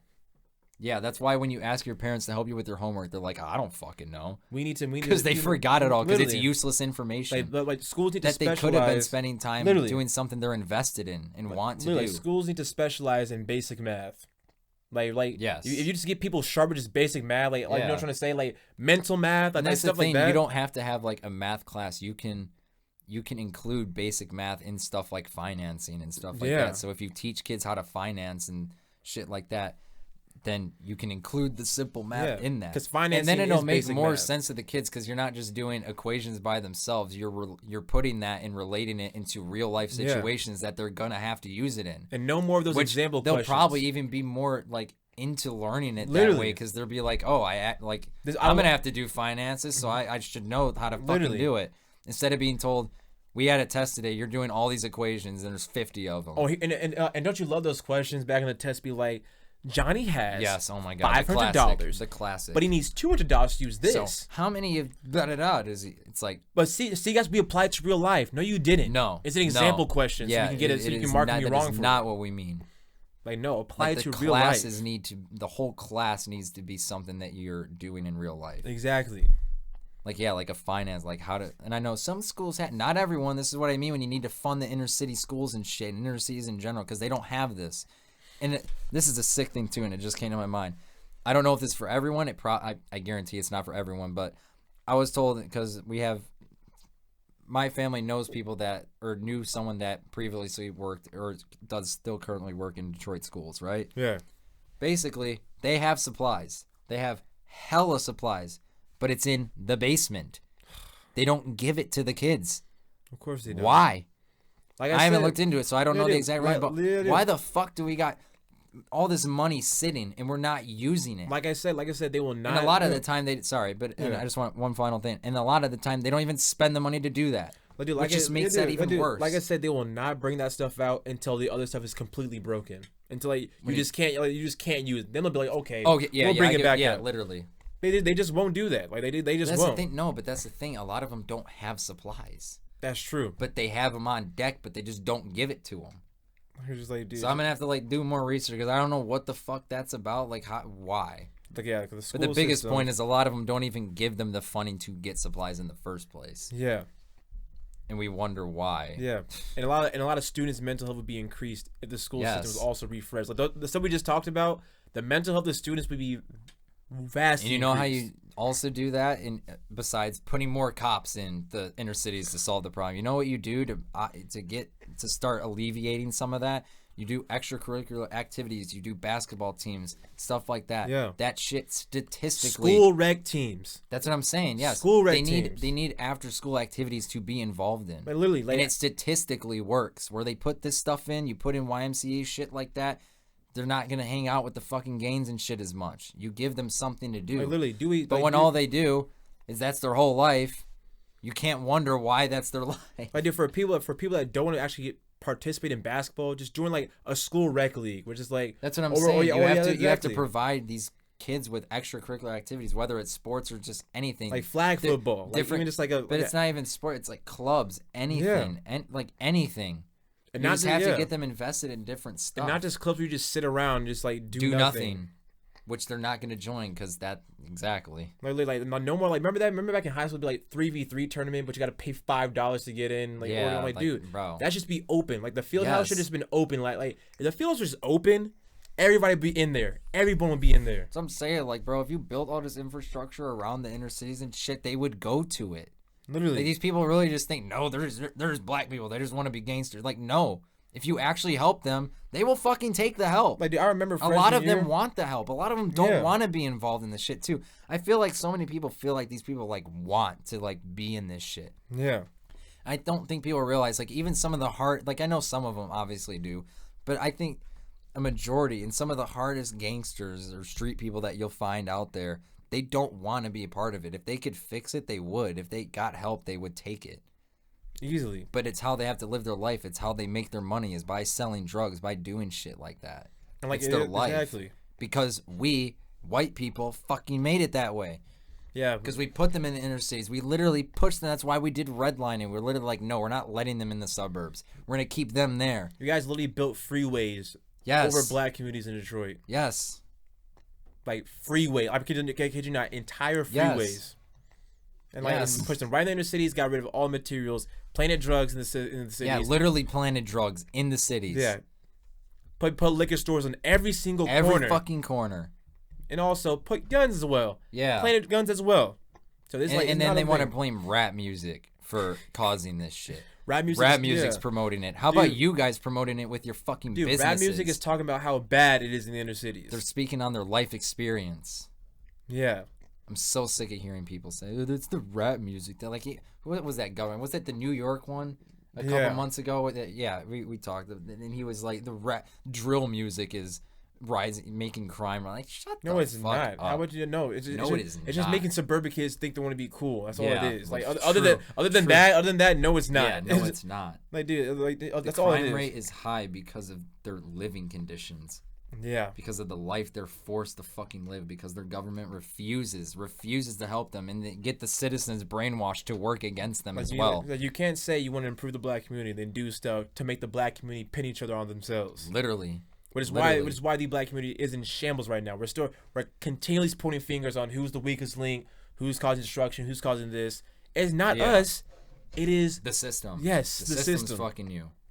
Bad. It's not individuals. It's the system. Yeah. That needs to be overhauled. Simple as that. Simple as that. And it's terrible. Like, dude, I'm tired of seeing it too. Like on TikTok, dude. Oh, black men this, black women this, gay black men this, gay black women this. You're the issue. Fathers, black mothers.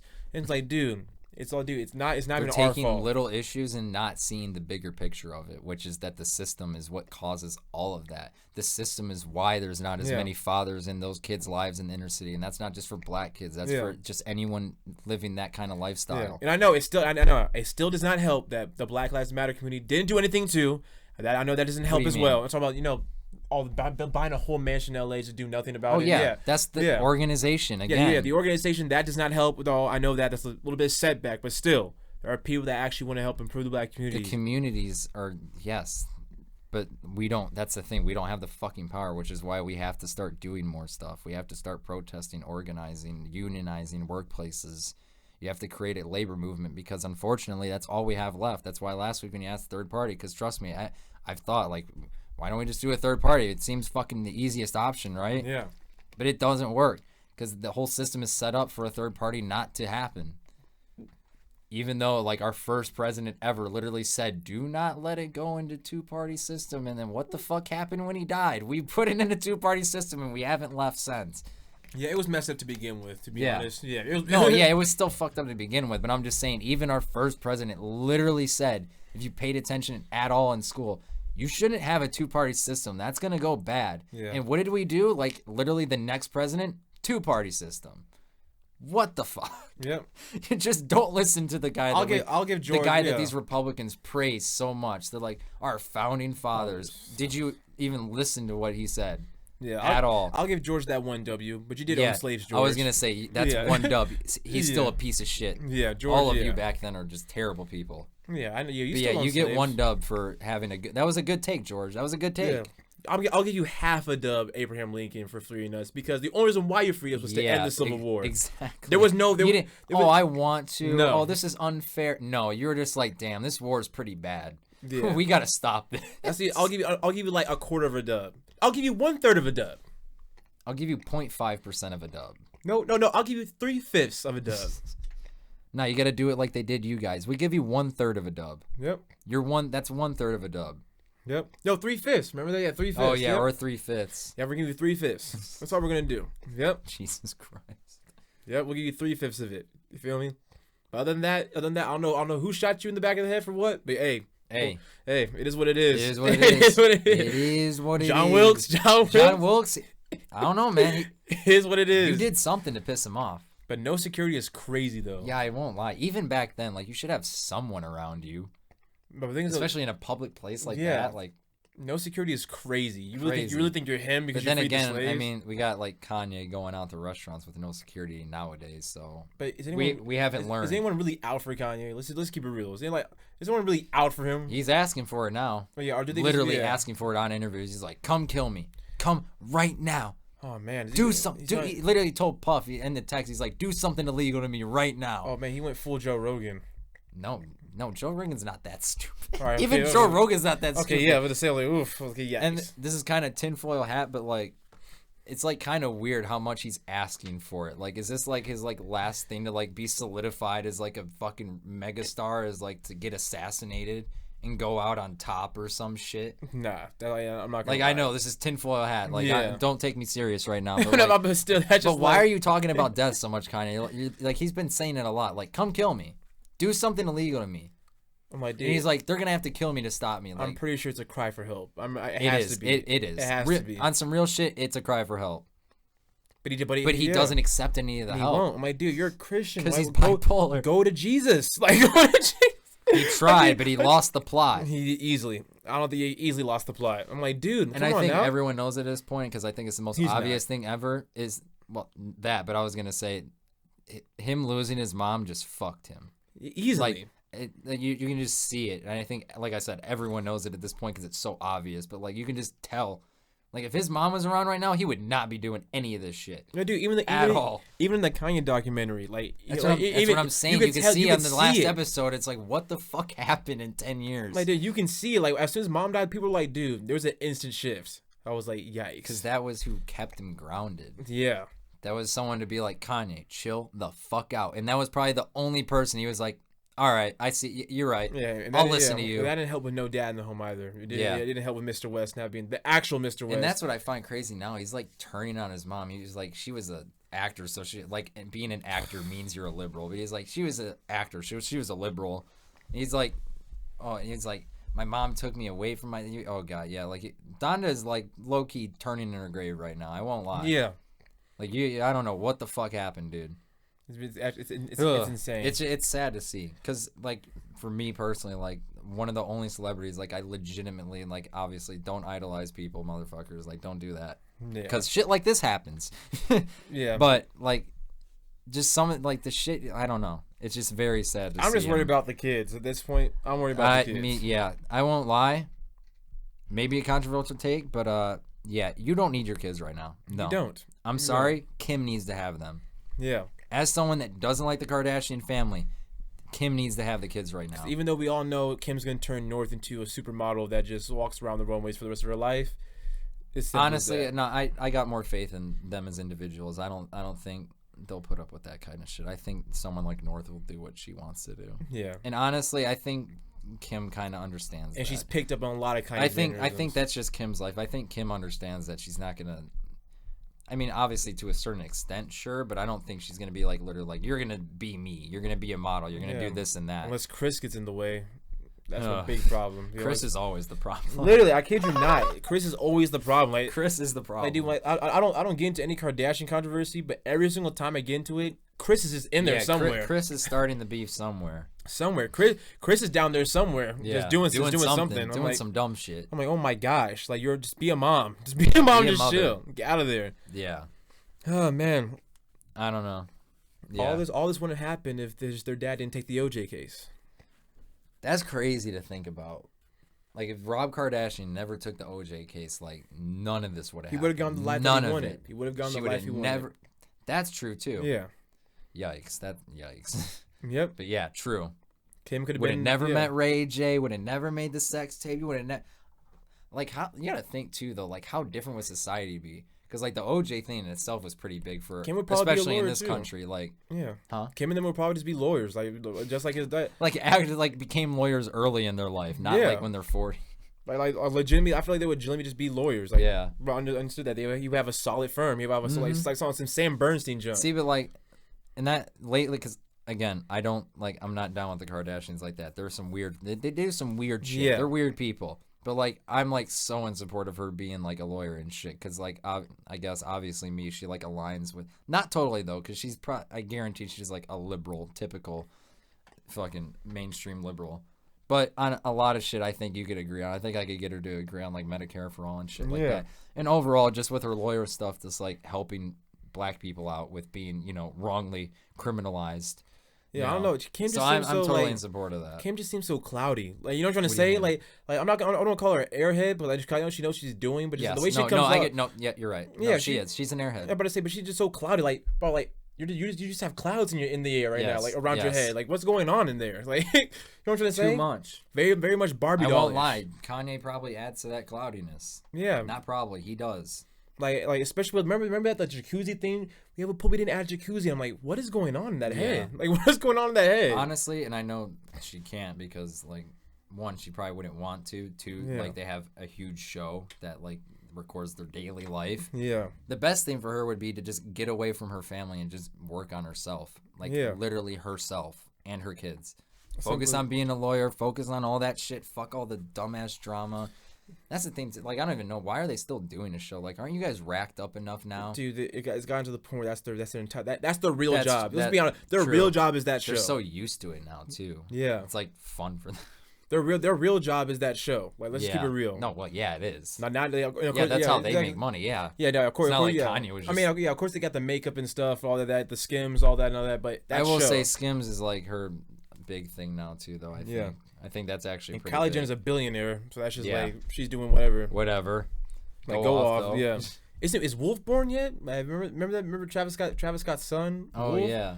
I'm not sure if that's their name anymore, but like I'm just his name. But is Wolf born yet? I don't know. It's been pretty just off the grid lately. Yeah.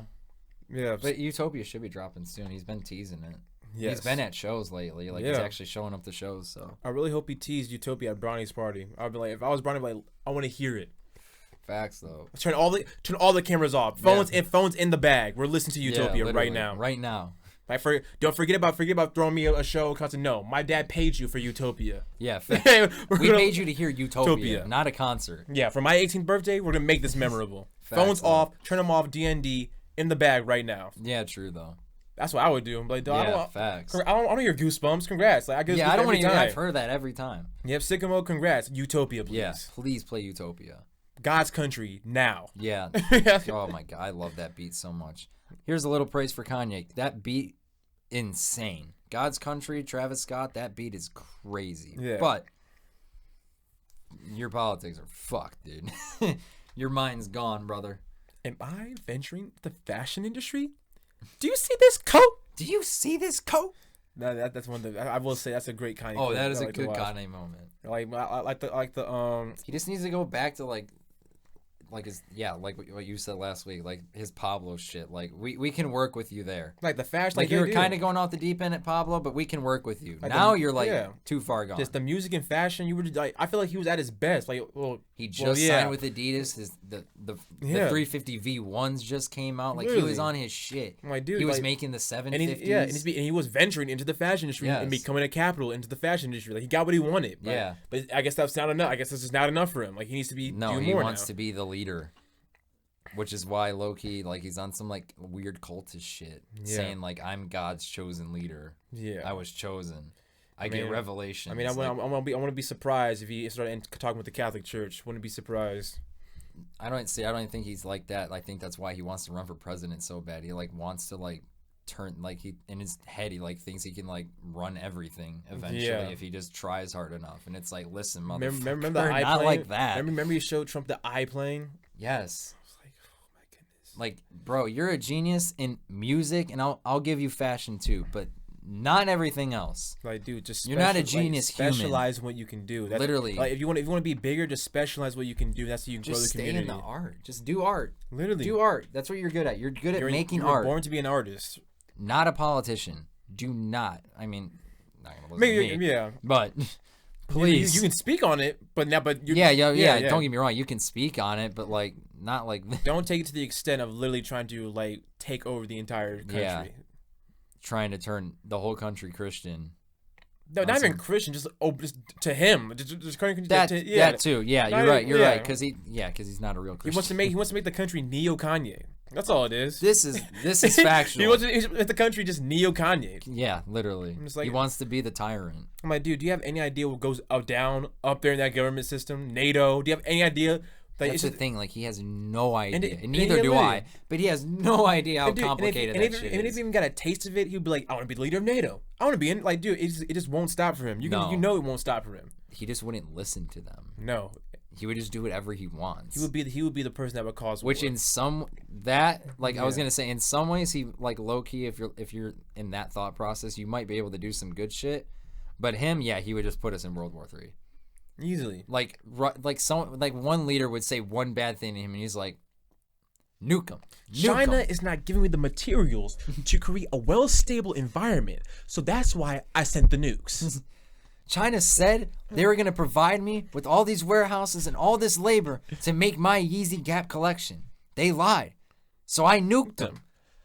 We took them off the face of the planet. And I will be fighting in the war too. Oh my. And we're going to survive, guys. We're going to survive. Totally. Even though I released the nukes 20 minutes ago and they're currently heading our way as well. The world's over. Dude, Kanye, you need help. Dude, just go back to Wyoming, buy the ranch again. Yeah, literally, he should have never left Wyoming. That ranch looks sweet too. I kid you not. Like, if I bought a ranch in Wyoming, which I probably will do, you're not seeing me again. Oh yeah, I'm off the grid. Grid. Unless guys like also when you start pastoring and preaching, I'll do that. But other than that, I'm pastoring on my ranch. Yeah. Yeah, there's internet. Yeah, I'm gonna go. Yeah, on internet. All right, I'm gonna still do a live. I'm off social media. Or even I'm out just of here. Pull up. I own a mountain. Literally, he owned a mountain. My dude, I'm out of here. Like, you got the land. Like, just hold it there. As simple as that. Like, peace. I'll see. I'm in Wyoming on literally just a whole farm. I'm chilling. Facts though. I'm gonna build my own dome house. Do whatever I want. Like, do what I want. Yeah. But nope, that's just not enough for him. Like, I'm just like, dude. No, because his ego is fucking huge, and he's a narcissist. His mom was his foundation, and you can clearly tell that. And like I said, that's who kept him grounded. The only person who could keep him grounded. And so he's just gonna just keep falling. Now there's no foundation. He's just keep falling. I legit at this point, I don't think there's any saving him. Nah. I think he's legit too far gone, because he literally won't listen to anyone. Anybody. He thinks everyone's out to get him. He thinks it's like the Jewish cabal is out to get him. Yeah, I used to think Kim was in the wrong for divorcing Kanye, but no, I get it now. Not that I like them, but I get it. Yeah, trust me. To save her mental health. Yeah, we saw it come. Let's be honest. We saw after I told you when Jesus King dropped, I was like, they're gonna wrap it up soon. Yeah, and 2 years later. Yeah, we saw that. I could see it after he dropped Yay. Oh yeah. After his whole TMZ shit, I'm like, oh okay, he's not lasting that much longer. He's losing it. And after Jesus King, I saw it in there, but I said it was gonna wrap it up because like now religious differences. I was gonna say because she's not. Yeah. But both. Yeah, either way, it doesn't. Yeah. No matter what happened, he was gonna. You see, crash. I want my kids to be in this Jewish school, like whatever it is. I'm just my God. No, it's not even that. He doesn't want them teaching them complicated Kwanzaa. It's not even complicated. And I find that so funny. Like, it's his issue with it is that it's complicated. Not that it's like not his beliefs. Not that he has an issue with the holiday. He's just like, it's complicated. Dude, it's like, bro, listen. It's literally a holiday. Like, that's why they're teaching what it is. So it's not complicated for them. It's just education. Obviously, you think it's complicated because you don't know what the fuck it is. Yeah, I don't know what Kwanzaa is because like I don't celebrate Kwanzaa. It's not that complicated. It's Holy not. Shit. Like, I know it deals something that they got to light a candle every single day until whatever happens. But still, like it's just okay. Just Kwanzaa. Shalom. Yeah. Shalom.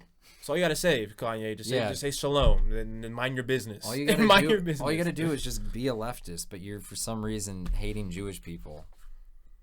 Like I'll never understand it. I mean, I understand it, but like it can't. My brain can't compute it. You understand what he's saying? He's not agreeing with Kanye. No, I get what point he's trying to get to, but he totally misses the point. To the point, it's just bad. I hate capitalism. It's the Jews. What? You were right there. What? You were right there. You were just so close. Dude, that's what pisses me off. He's like right there, but then he gets brainwashed by right-wing conspiracy shit, and I'm like, oh my God. And I'm saying this because this is what literally almost happened to me. Because as someone that used to kind of be, I was like your generic edgy internet kid in 2016, like, oh, the blue-haired feminist, they won't shut up. That typical anti-SJW, I'm edgy, fucking that type of kid. And it's like, dude, like this is how you can tell he's done no research and he doesn't care enough to do it. Because if he did, he would realize all the shit he's saying is stupid. He would probably have a political team that would help him. Because what they do is they take base arguments of like exploitation and shit like that, but then they turn it into some weird shit. like the Jews are trying to control you. It's the Jewish media. Like, dude, like what the fuck does that mean? Explain the Jewish media. Explain.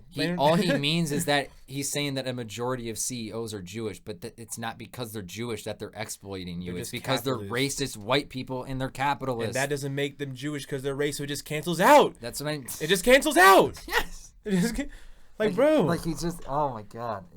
It's mind numbing. You can't be Jewish and racist at the same time. I mean, well, you can, but it won't work but religiously. I'm saying they're not racist and exploiting you because they're Jewish. They're just racist capitalists who happen to be Jewish. Exactly. Unfortunately, happen to be unfortunately, Jewish. Yeah. Unfortunately, because unfortunately for them, they've been getting trashed for so long, dog. Yeah. The Jews, like I know the Christians too, but like, bro, the Jews have been getting shit on for a long time. It's Israel. Yeah, like Israel in general. Israel in general. Even though nowadays they deserve the criticism. Yeah, that's what we smoking that Israel pack. Yeah. Free Palestine. We stand with Palestine. Fuck Israel. I'm trying to figure out how. And by the way, we're not anti-Semitic for not supporting Israel's fucking genocide. No. Okay. Sorry, Israel. You guys. Ben Shapiro. Yeah, you guys. You're anti-Semitic. Yeah. And plus, Israel, they messed with God for a long time. Yes. In the Bible, back and forth. Time. Literally, it's just Israel falling, then coming back to God, leaving God, then coming back, leaving God, then coming back, and now they just went off the rails. They're just off the rails. That's went off the rails. It's like he's been like I think what does it say? They're gonna build it up. I'm like, if I see the temple being built one day, like I don't know, I'm gonna check out of everything. Yeah, they might rebuild. Yeah, that's one of the prophecies of the end times. I was like, if I see some weird temple being built, like I'm just gonna move up north and I'm gone. No, that's a beautiful temple too. When they describe the Bible, so if they see that being built, oh man, am I gonna be brainwashed to be like, that's amazing architecture? I mean, no, that's incredible architecture. No, it's amazing, but it's like I'm like, it's amazing, but I know what you guys are doing. Yeah, true. You guys are leading the wrong. Yeah, we can do both. I can acknowledge how good the architecture is. And still be like, yeah. You guys are letting the wrong Christ come in. The wrong one. Yeah, the wrong one. The wrong one. I'm like, please. All you gotta do. But Revelation 6, though, said Jesus is going to come back, take over Israel. Finally, he's going to be like, dude, Israel is mine. Yeah. Right? Mine. Like, not yours. Yeah, dude. But mine. Yeah. And I love that. Everything their government is justified because they were chosen by God or some bullshit. No, you guys left God. Like, yeah, you left God. Yeah. Obviously. You left Free Palestine. God didn't banish you guys. You left him. You literally said. No, you banished God. Like, Israel was at their peak. And in the Bible, Israel was at peak. Israel's peak when they were with God. But every single time they just dipped from him, it just went to shit.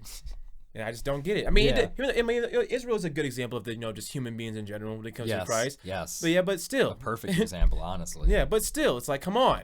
Like, come on. Yeah. Like Solomon. Solomon literally had like 700 wives, bro. Couple of hundred. Yeah, that happened back then. Started idol worship. Yeah, started idol worship, and then it all fell back down. Yeah. That's why Rome took over. True, and we all know what happened to Rome. Oh yeah. Which is probably what's gonna happen to America soon if we don't start changing shit, people. If you don't start working, it's gonna fall down. We're in the end times of capitalism. It's happening. Yep. Middle class is not gonna exist anymore. They want a permanent underclass. This is gonna be the greatest depression you've ever seen in your life. You thought we were gonna go into another great depression. It's the greatest depression. Yeah. Like, you're not coming back from it. I low-key stopped saying the word great because I don't think people understand the magnitude of the word great. Like, I looked back into the Bible, like my Bible, like people like there's a lot of word good. Like, people say good, but the word good is at such a high extent that when people in the Bible, when they say the word great, I remember like Jesus said something that was like, "How great is that fall?" Yeah. I'm like, whoa. Yeah, wait a minute. Like what do you mean by great? Like, as in like great in the term. No, I know, but I'm saying you were like, what do you mean by great? Because like in the Bible, the first was like, and God said it was good. Okay, like good. Okay. Like and we like you create the whole universe. Say it's good. Like, yeah. So what does great mean? So I just wanted to say that's why. What is great? So yeah, if you think you've seen a Great Depression, no, that was a good depression. Yeah, that was the good depression. You haven't seen the Great Depression yet. It's about to be just the depression. Yeah. And you're not coming back from it. So now when I say I have a good day, I'm like, yeah, I had a good day. It wasn't great. Yeah. Nah, it's just a good day. If it was a great, I had a day. Literally. Today was definitely a day. If it was a great day, that means everything happened. Like everything. Everything. Like, I had a perfect day. Literally. That's a great day. Like, I was not unhappy one time today. Literally. A good day is what we call a great day. People don't realize that. Yeah, literally. Yeah. What you call a great day is actually a good day. Like, it's the norm. That's the norm. Yeah, it's the norm. It should be the norm. That's why I get it now in the Bible. When I say it was good, that's just the norm. Yeah. Like if it's great, that means it's great. That means above and beyond. Yeah. That's like, what it's supposed to. Great job. What do you mean? I literally just do my job. Yeah, just tell me good job. Yeah, good job. Yeah, that's just the norm. Like, okay. Or you're doing your job. Yeah, literally. You haven't seen a Great Depression yet. If you have to call it that. You haven't seen a Great Depression yet. Because our economy is probably, from the looks of things, going to see some major shit in the next year. Yeah. So, and we're already fucked. Like, we just came out of a fucking recession with the pandemic. So another one's going to hit. Yep. And we're just here. And they're going to bail out the corporations again. And not you. You're going to get nothing out of this. They're going to say, I don't know, figure it out, bro. Work harder. Get those bootstraps. You're not getting any stimulus this time. Yep. For all the people that act like this, the two stimuluses that we got throughout 2 fucking years is what caused inflation. Yeah. To rise this high. Totally ignoring the supply chain. The biggest issue in all of it. I don't think I even, to be honest, I don't think I even got a freaking, I don't think I even got a stimulus check. I didn't. Nope. I had to work during COVID. Yeah. Not like easy money though. No cap. Yeah. Nobody was money. there. Yeah. Nobody facts, was there. Though. No one was there. I was all by myself. Just doing a couple 40-hour weeks, just sitting there sitting there cooking noodles. Not even cooking noodles, just on Netflix. I was going to say doing nothing. Just on Netflix. Just all right. I'm getting paid to watch movies for sure. Yeah, I'm down. Every once in a while, you get that one customer that comes in with no mask, the Trump flag. I'm like, sir, please put on. No, mother. All right, get out. You're all right. We really have to create a freaking wall, so people have to start. We have to be like, what do you want? Oh my god. I want the buttered noodle. Do you want shit? Because the Trump protesters kept coming in. They just couldn't help themselves but be an asshole. Yep. I was like, dude. You could stay in your house, but you're like, I'm gonna go out in public for the purpose of pissing the workers who have nothing to do with any of this off. And then they get mad at the workers for telling them to put their mask on. Yep. You guys are such pussies. You won't even put a piece of cloth over your face. Like, my God, dude. It wasn't even that deep. It was the funny part. And that's the thing. Like, you don't even have to agree with it, but like, you're that much of a little pussy that you won't put a cloth mask. You think you're being muzzled by a piece of cloth. Those times were just like hilarious. I'm like, really? And it's so hilarious because the only people that still bitch about masks or vaccines or anything about COVID at this point is you motherfuckers, you dumb Republicans, you conservatives. You're the only ones. Only ones. They're so concerned about putting a mask on their face, but yet you have high cholesterol and your arteries are clogged. But you're worried about the possibility of a God forbidden side effect happening to you. Like, you're not already coked up on all the drugs. Like, you're not already on Vicodin. Yeah. On all these pain pills. You old piece of shit. Respectfully, put a majority of this population, especially that demographic, like, you guys are on so many drugs that have way worse side effects, and you want to talk about like 0.5% of the people who took the fucking vaccine, like, that makes a difference. That's all the media does. They just take the 0.5% negative and they just put it all in your face. Yes. Like, this is the only thing that's going on. That's what the right-wing media does. Yeah, all the time. They literally, it's all anecdotes. They're like, this one person had this happen to him, so therefore the vaccines are bad. Not realizing, they do realize it. They're just fucking stupid. And there's a couple billion people in America, so it's like... No, not a billion. Oh, no, we have 300 million in this country. This is why you should go to school, people. This is why you should go to school. You're correct to a point, but at least a billion vaccine doses have been given out. So I technically was right. So yeah, he still has a point. Am I stupid? Yes. So that's why when people say that all these side effects are happening, I'm like, I want to see a significant percentage of the population having that issue. So if you tell me 5%, 10% of the population is having this side effect or these serious side effects, then it's like, okay, let's look at it. But when you're bringing up anecdotes of this person I know, or 0.5% of the fucking population that's taken the doses, that's not enough reason to be concerned over it. I swear to God, it's like they forgot that drugs have side effects. Yep. They think it's supposed to have no side effects. And it's genetics also. Like I just said a minute ago, you guys are all on so many different painkillers and all these different drugs that have so many side effects. Yep. And all this can be solved if you just had a good diet, you know? Yeah. And that's the thing too, like a majority of you eat like shit. Processed foods. I mean, I can't lie because I eat processed foods too. So do I, but like you guys got diabetes type 2 and you're like eating like shit. You got tubes in your nose asking kids for cigs and you're complaining about a vaccine. But dude, if anything, the vaccine just ignited all of it. If anything, that's what it did. It just ignited it. Yes. Oh, it does. Yeah. Like that's the thing. Like you're already gonna be gone in 6 months. You just heighten that shit. Yep. Simple as that. It just mutated it. Whatever was in your body. The COVID just made it worse. Yeah. Not the vaccine. The COVID. The vaccine would have probably kept you alive for another 6 months if you would have taken it. Even though, because it's statistically coming out that if it's statistically saved like a couple 100,000 lives. Yeah. But it's useless. And we can take it. It does nothing. And the only thing I'll give them, because the media is stupid as shit, as always. This is why you shouldn't listen to the fucking media. But if you remember, you might not have saw it, but when they were first rolling out the vaccines, they were basically like, if you take the shot, you won't get COVID. What? Which literally, the moment I heard it, I'm like, this is the dumbest fucking thing, because it gave them talking points. Because now all they say is, they said the vaccine, you wouldn't get COVID. I know someone that had 4 boosters and they got COVID twice. All it does is makes the effects less. It just lessens the effects. It's like you're a dipshit for ever thinking the media you should take it serious. And you wonder why you have to keep getting the flu vaccine every couple of, I don't know. Yeah, literally. I don't know. Every blue moon, you have to get the flu vaccine again. Yeah. But that's because the flu vaccine, and this is actual legit shit, it's like only literally 30-40% effective. Yeah. But it's also because a new flu strand comes out like every year, so they can't prepare for it. Yeah. I don't remember the last time I got a flu vaccine. Me either. I should check up on that. I haven't taken a flu shot, but you don't really need it because, like I said, when it's a new variant, the shit they're giving you is not going to help you with the shit that's going around the population in the current time. Exactly. It's helping you for what happened last year. Pretty shameful, actually. And even if you do, it's pretty shameful. And even if you do have the current one, it's still only 30-40% effective. Yeah. I think Matt got his flu shot the other day, last week. Because I got a flu shot. No, it was pretty like last week. He got his flu shot. I'm like, all right. Yeah. I don't know why. I was like, I don't know why. And that's what the COVID shot has become and is going to be. It's just going to be another flu shot for people. For all you people that are worried that we're going to have another pandemic, brother. They're going to shut down everything. They're going to make us take the vaccine. No. It's going to be like the flu shot, and they're going to remind you, and you're going to get real pissed when you hear it on your radio and be like, take your flu vaccine, take your COVID vaccine. You're going to be like, oh, shut the fuck up. Who cares? Shut up. You don't have to take it. No one's forcing you. You can go to a restaurant. You can go to a sporting events. I kid you not. People don't realize this happens every pandemic. The Spanish flu, this happened. The freaking dude. I'm looking back. Think about the Black Plague. There had to be that one idiot. It's not real. Literally, you're fake. You guys are all faking it. It's a conspiracy. You're all in on it. Do you not see the millions of people that are dying right now from the Black Plague? No. It's fake, dude. It's a conspiracy. The government's killing them. Dude, imagine. I can see that right now during the Black Plague, and that was the Black Plague. People dropping in the middle of the fucking street.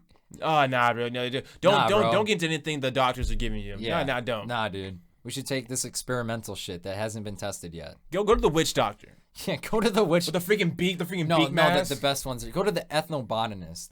go to the herb doctor. Go to the natural doctor. Go to him. Yeah, go to him. Dies. Dude, I kid you not. There had to be at least one of those people back in the day. Like, history repeats itself. Sure. History repeats itself. Literally. So like I said, we're in the Roaring 20s are happening again. Yeah, this isn't new. If we end up in a world war in the next fucking decade, do not be surprised. Nope. I wouldn't be surprised either. No. It's just gonna happen. I'm not going though. I'm not going though. Arrest me. Find me. Exactly. You're gonna have to find me. I'm dipping. I'll be that petty. I'll walk up to you. I'll walk up to you and be like, I'm not doing it. I'll be that petty if I wanted to. If I really wanted to. Then they're just gonna throw you in jail. So, all right. Yeah. Honestly, if it gets bad enough, it might be like Russia and they'll just throw you on the front lines. They'd be like, oh, you don't want to fight? Bet you're going on the front lines, bitch. All right. You're going first. All right, nice. You're gonna King David me. All right, cool. Literally. You're gonna King That's David why I me. say you're gonna have to find me because I'm not going. Yeah. Hard. If I get there, trust me, I'm talking all this shit. I'm gonna be like, I'm not doing this. Bro, that's the thing too. Like, you can put me on the battlefield. I will sit there. Yep. I will sit on the ground. I'll be like, I'm not doing anything. I will sit there until a bullet just goes. Yeah, because literally, sorry, me morally, I'm not killing anyone. I don't care. I'm not killing anyone. Is it gonna be painful? Yes, it will. But you know what? But guess what? I'll be. I was gonna say no, it won't, because it's a bullet. They're gonna shoot me. Like, I'm not even gonna feel anything. I'm just. That is true. Yeah, plus I'll be in shock. You'll just be in shock. That's the thing. Like, you're gonna hear the sound and you'll be like, oh, done. Literally, you'll be. You're not gonna feel it. You'll be in shock and all the adrenaline in your body. You might feel it if they miss you and hit the wrong area. Now there's a bullet in you and you're bleeding out. And then like that thing's just gonna, like, the freaking thing is gonna start expanding your brain. You're gonna be. Yikes. That's all it is. You're gonna hear a gunshot, and all of a sudden, guy like me, I would literally be like, listen, I'm not going to fight you, so you have the option not to kill me right now. But I know I'm on the opposite side. So if you want to do this, side of the head right now. Make it easy for me. Bro's innocent too. You know bro doesn't want to do it on the opposite. That's what I'm saying. I said I'm giving you the option not to kill me, but I know you're forced by your government. So if you got to do it, just hit me in the side because I'm not trying to feel this shit. Like, I'm not going to kill you either. So just take me out. Literally, if it's like a 1v1, I'm like, dude, come on. I'm literally chopping the gun. I'm like, listen, bro. If you're gonna shoot me, you're gonna shoot me. But at least, but me, I won't shoot you. Yeah, let's just part ways. Let's part ways right now. I'll walk away. You walk away. I got nothing against you. Simple as that. I know you're just on the point with some of your buddies, throwing your beer stuff. I don't care. I know the propaganda. I get it. I know what they're feeding you in the propaganda. That's not me at all. I'm black. I'm black. Literally, trust me, they did it to us too. Literally, come on. We know they're trying to put in a puppet government just to represent their own ideals. Yep. Even though they say the people want to be freed. Really? Wow. Really? We want to be freed from you guys. Cuba? Socialist countries never work. It's maybe because we never let it work. Yeah. Maybe because when it starts to work, America's like, oh, no.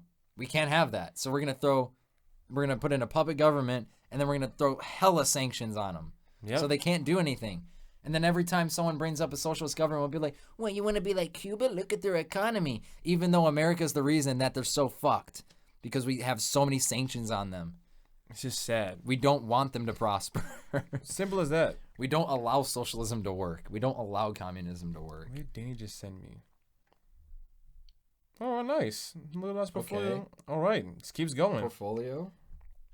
I'm just trying to wait till artist just sent us a portfolio? I'm just trying to wait till we hit the 2-hour mark. I'm not sure if you can see this or not. We're almost there, boys. We're gonna do it just to say we did it. Yeah, that's what I'm looking thinking like, okay, we're on a roll right now. All right, yeah, this is our artist Daniel Heinrich. He's an upcoming artist. We'll do a quick little plug for you guys right now. Upcoming Don't know artist. if you can see it. Don't know. It's not focusing. But look at all. him up. He goes dummy.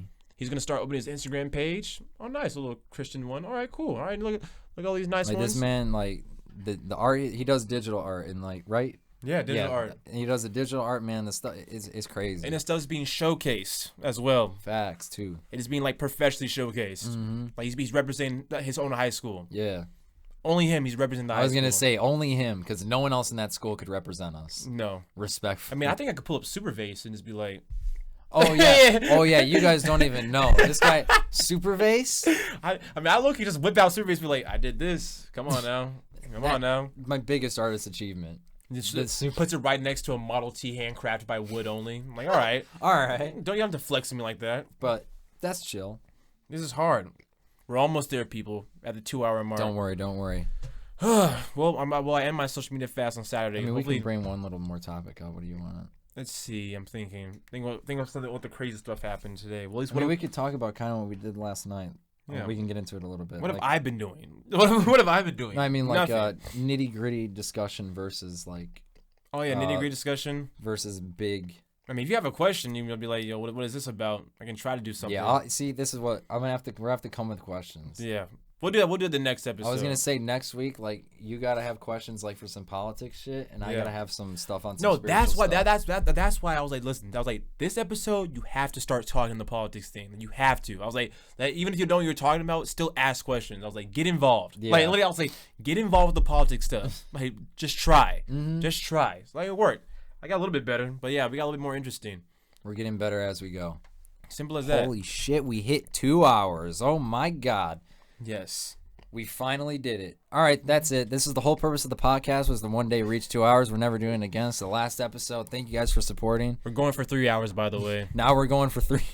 For the 100 episode, the 50 episode special, 3 hours. I'll live stream that. Yeah. I'm going to hope we got somewhat of an audience by then, so hopefully I can chat with some people. Oh, that'd be hilarious. Dude, because I'm telling dude, doing politics hour with chat is going to be so fucking good. I can't wait. I'm not going to totally debate you, but I am going to, like, I'll go off on you. Like, please, say some dumb shit in the chat. I encourage it.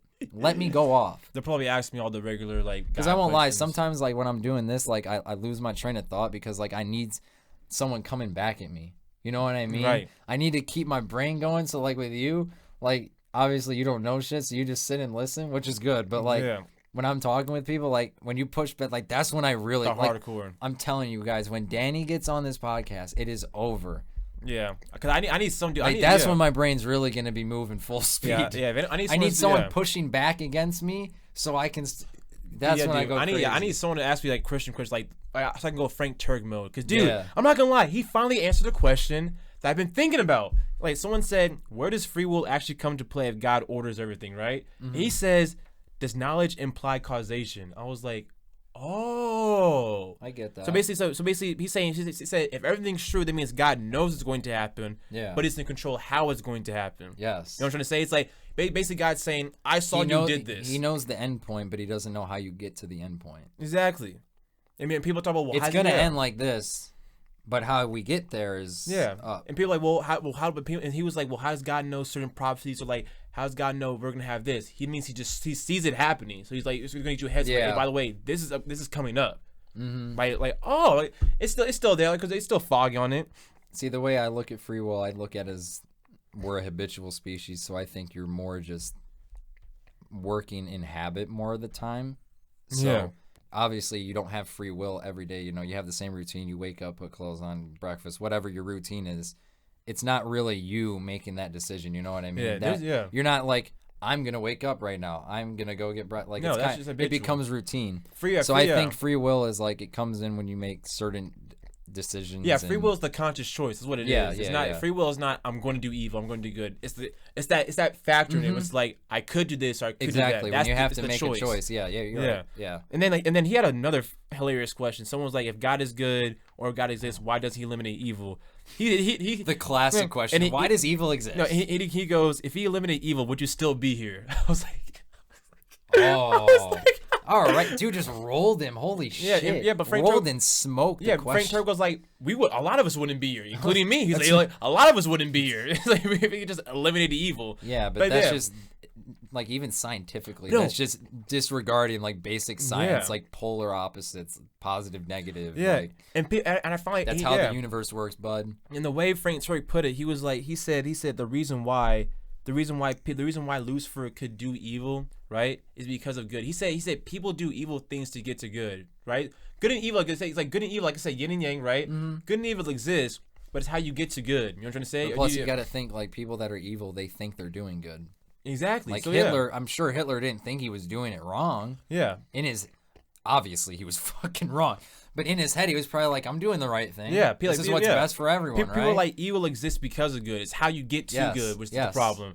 Okay, I think people misinterpret what good is. Yeah. And they have the wrong idea of what good is. He said, Frank Turk said good can exist by itself, but the reason why evil happens is because how you get to good. You know what I'm trying to say? You can't. Well, that's because you have to have it. You can't have good without evil, or it wouldn't be good. Yeah, it wouldn't be evil. No, I'm saying good wouldn't be good if there was no evil. I'm saying you can just be good, like just be good alone if you want. Oh yeah. According to the biblical factors of what good is, you can still do good alone, and you can just do evil alone. Mm-hmm. But seeing what causes that is what you do to get to that good. Yeah, I get what you're saying. I was like, okay, it's like Frank is actually spitting. I was like, finally, like answering some really deep questions. What's his name? Frank Turek. Frank Turek and Miles Monroe are some of the, like, honestly, like I actually fuck with them. Like like obviously I'm not gonna agree specifically on every little thing, but like the way they put it, like it makes sense for me. Yeah, Frank Turek is always like, if everything I'm saying, if everything I'm believing on is true, then this would happen. That's all he answers is like, he's not saying this is the truth. He's saying if everything that's been said with Jesus, the New Testament, the Bible is true, then this could be the potential answer. Mm-hmm. And he straight up too is like, dude, we don't know everything. Like, we're just going off the book. Yes, literally, for someone who's honest with themselves. Yeah. Frank Turek is like, dude, we generally will not know why God does the things He did in the Bible or why the reason. But that's why it's called faith. Yeah, exactly. We're all putting faith into something because no one fucking don't know. But he always goes like, if you add all these factors in, this should be the answer. Mm-hmm. So that's all it is. I get that. Yeah. So like, these are actually like coming from someone who, like, I don't consider myself that, but the way. And that's the thing. We're going to have to really get into like spiritual shit next week, I think, because we haven't really got into that. Yeah. But the way I speak on that, people would probably consider me like a new ager type, that type of thinking. I just place you as an observer. Like, that's the only way I can. No, I know you, but I'm saying just the general public. The way I'll describe stuff, they'll probably consider me like new ager, which fair point. I don't think I'm like that, but because I think they do a little more woo woo stuff. But yeah, I'll give that to you. But like my point is, someone like Miles Monroe, like I actually like connect with that shit. Like the way he, which is why I say all the time, like me and him, like we have discussions. It's like we're saying the same thing, but we're just having a different way to get there. The way he describes this stuff, like I'm like, that makes sense. Yeah. Like I don't perceive it the way you do, but it makes total sense what you're saying. Like I won't say like, I don't know a specific example off my head, but like just I guess he would say God, and it's like I won't think of it as God, but it's the same as in the consciousness. Yes. As in the consciousness factor. You can put whatever name on it. And actually, there's this Ram Dass video, and I might put it up. The way that like he described what God, and I meant to send it to you, but I didn't because you've been offline. So, yeah. But he just basically describes what he thinks God is, and it's such a like the way he puts it. Like I wish I could talk like that. Like it's so good. Yeah. But yeah. Simple as that, dude. Simple as that. Yeah, dude, but that's just like the overall. Yeah, Frank, I was like his live stream yesterday was really good. Yeah, I was on FaceTime when you did that. Yeah, he goes like you're like he's going off. I'm like okay. Yeah, but he wasn't like debating with people. He's just like answering good questions. I'm like, dude, this is actually like really good. See, and that's when you get the best shit is when you're not debating, you're having a conversation with somebody. When debates again are useless. Yeah, every time you don't solve anything. Every time Frank Turek goes against like Christopher Hitchens, it's like, dude, just Christopher Hitchens just throwing at him, just like, oh my gosh. Like, bro, I watch stuff from like Politicon and shit. Like I've always thought, like, would I ever want to do that? I'm like, that type of shit? No. Like going against like Charlie Kirk and shit. Like I would lose my brain. I would leave because I couldn't take the stupidity, and I just hate debating in general. Right. Which is funny because the way I talk about things, people always think I'm like trying to debate. It's like, no, I'm just having a conversation. I just don't agree with you. I'm telling you my perspective. I want to hear yours too. Yeah, Frank Turek's book is actually hilarious. It's called "I Don't Have Enough Faith to Be an Atheist." I was like, "What?" That's a good. I was like, "What does that even mean?" I was like, "What do you mean by that?" I was like, "Yo, like he always mentions it after like his sermon, after not his sermon, but after like his freaking what do you call what are they called in college? Lecture? Yeah, after his lectures. I'm like, bro, what does that even mean? I don't have enough faith to be an atheist. I don't have enough faith to be an atheist. I was like, yo. I get what he's saying though. That's a good title, I won't lie. I'm like, that is good. But yeah, Christopher Hitchens, he's an atheist. Like he has good points too. He says like religion like literally causes a lot of destruction more than good. I'm like, very true. Yeah, that's very true. But I think it's the way people interpret the religion. Yeah. They take it the wrong way. And how you operate the religion. Yeah. Like how you operate that too. Very heavy on it. Very heavy. So I'm just like, it's possible. Yeah. For anyone who's like, who wants to like ask like general Christian questions, go to Frank Turek. Yeah, by far Frank the most Turek, solid, Miles Moreau, all that type of shit. Like, don't listen to Joel Osteen and all that bullshit. Do not. Mainstream. Ew. Yeah. Ew. Like there's like if you want to be like certain mainstream Christian, like Mike Todd, I like him. Okay. But I didn't think you would consider him main. Okay. But he's mainstream. He's basically mainstream now. Like he's at the point where the Christian community hates on him for no reason. So yeah, he's mainstream. Yeah, like Tim Ross, he's another dude, good guy. I know of him. And then basically Tim Ross started a podcast, The Basement. I watch it all the time. Like he's leaving his church actually, so you can do The Basement now. I'm like, all right, that's for sure. That's lit. A lot of people were like, Tim Ross. I was gonna say they probably hate that. He's stepping down as a pastor, which means he's going off the. He's becoming one of those. He's one of those. I'm like, guys. Like, no, it's called doing a different avenue. Being honest, it probably, if he does it correct and he gets the audience, like it could have such a bigger impact than a church alone will. Dude, he already said he has 3 times the amount of people that listen to him when he's not. There you go. I don't even have to question it anymore. Guys, it does do that. My guys, it's such a way better platform to spread that on, especially if you're doing it in the correct way and not just being like, you should believe what I believe type shit. No, I'm like, guys, like, I'm correct and you're not. Oh yes, they kept alive. Yes, they kept alive, people. They kept alive. Live from Utah State University. It's great. Oh, actually, they kept it. So if you want to go on Frank Turek's website, it's beautiful. It is beautiful. Like, yeah, you go listen to that. Yeah. Oh, yeah. For this, literally. If you want to hear my thoughts, listen to Terrence McKenna, Ram Dass, shit like that. Absolutely. Yeah. So we'll get into that next week then. If you guys want to. But other than that, Alan Watts. Listen to. I'm sure everyone's heard of Alan Watts at this point. But after this, we're basically just all. But yeah, low-key next week, like we're gonna get really into some spiritual shit. I won't lie. Yeah. Like you can have some questions with politics and stuff. Yeah. Because I'm sure you have stuff to want to be informed on, and I can come up with some spiritual shit, and we can go off on that. Yeah. But yeah, good place to leave off. Thank you guys for watching. We finally made it to 2 hours. Finally. On the 6th episode. But yeah, thank you guys for watching. We'll be back next week, and peace out. Peace out.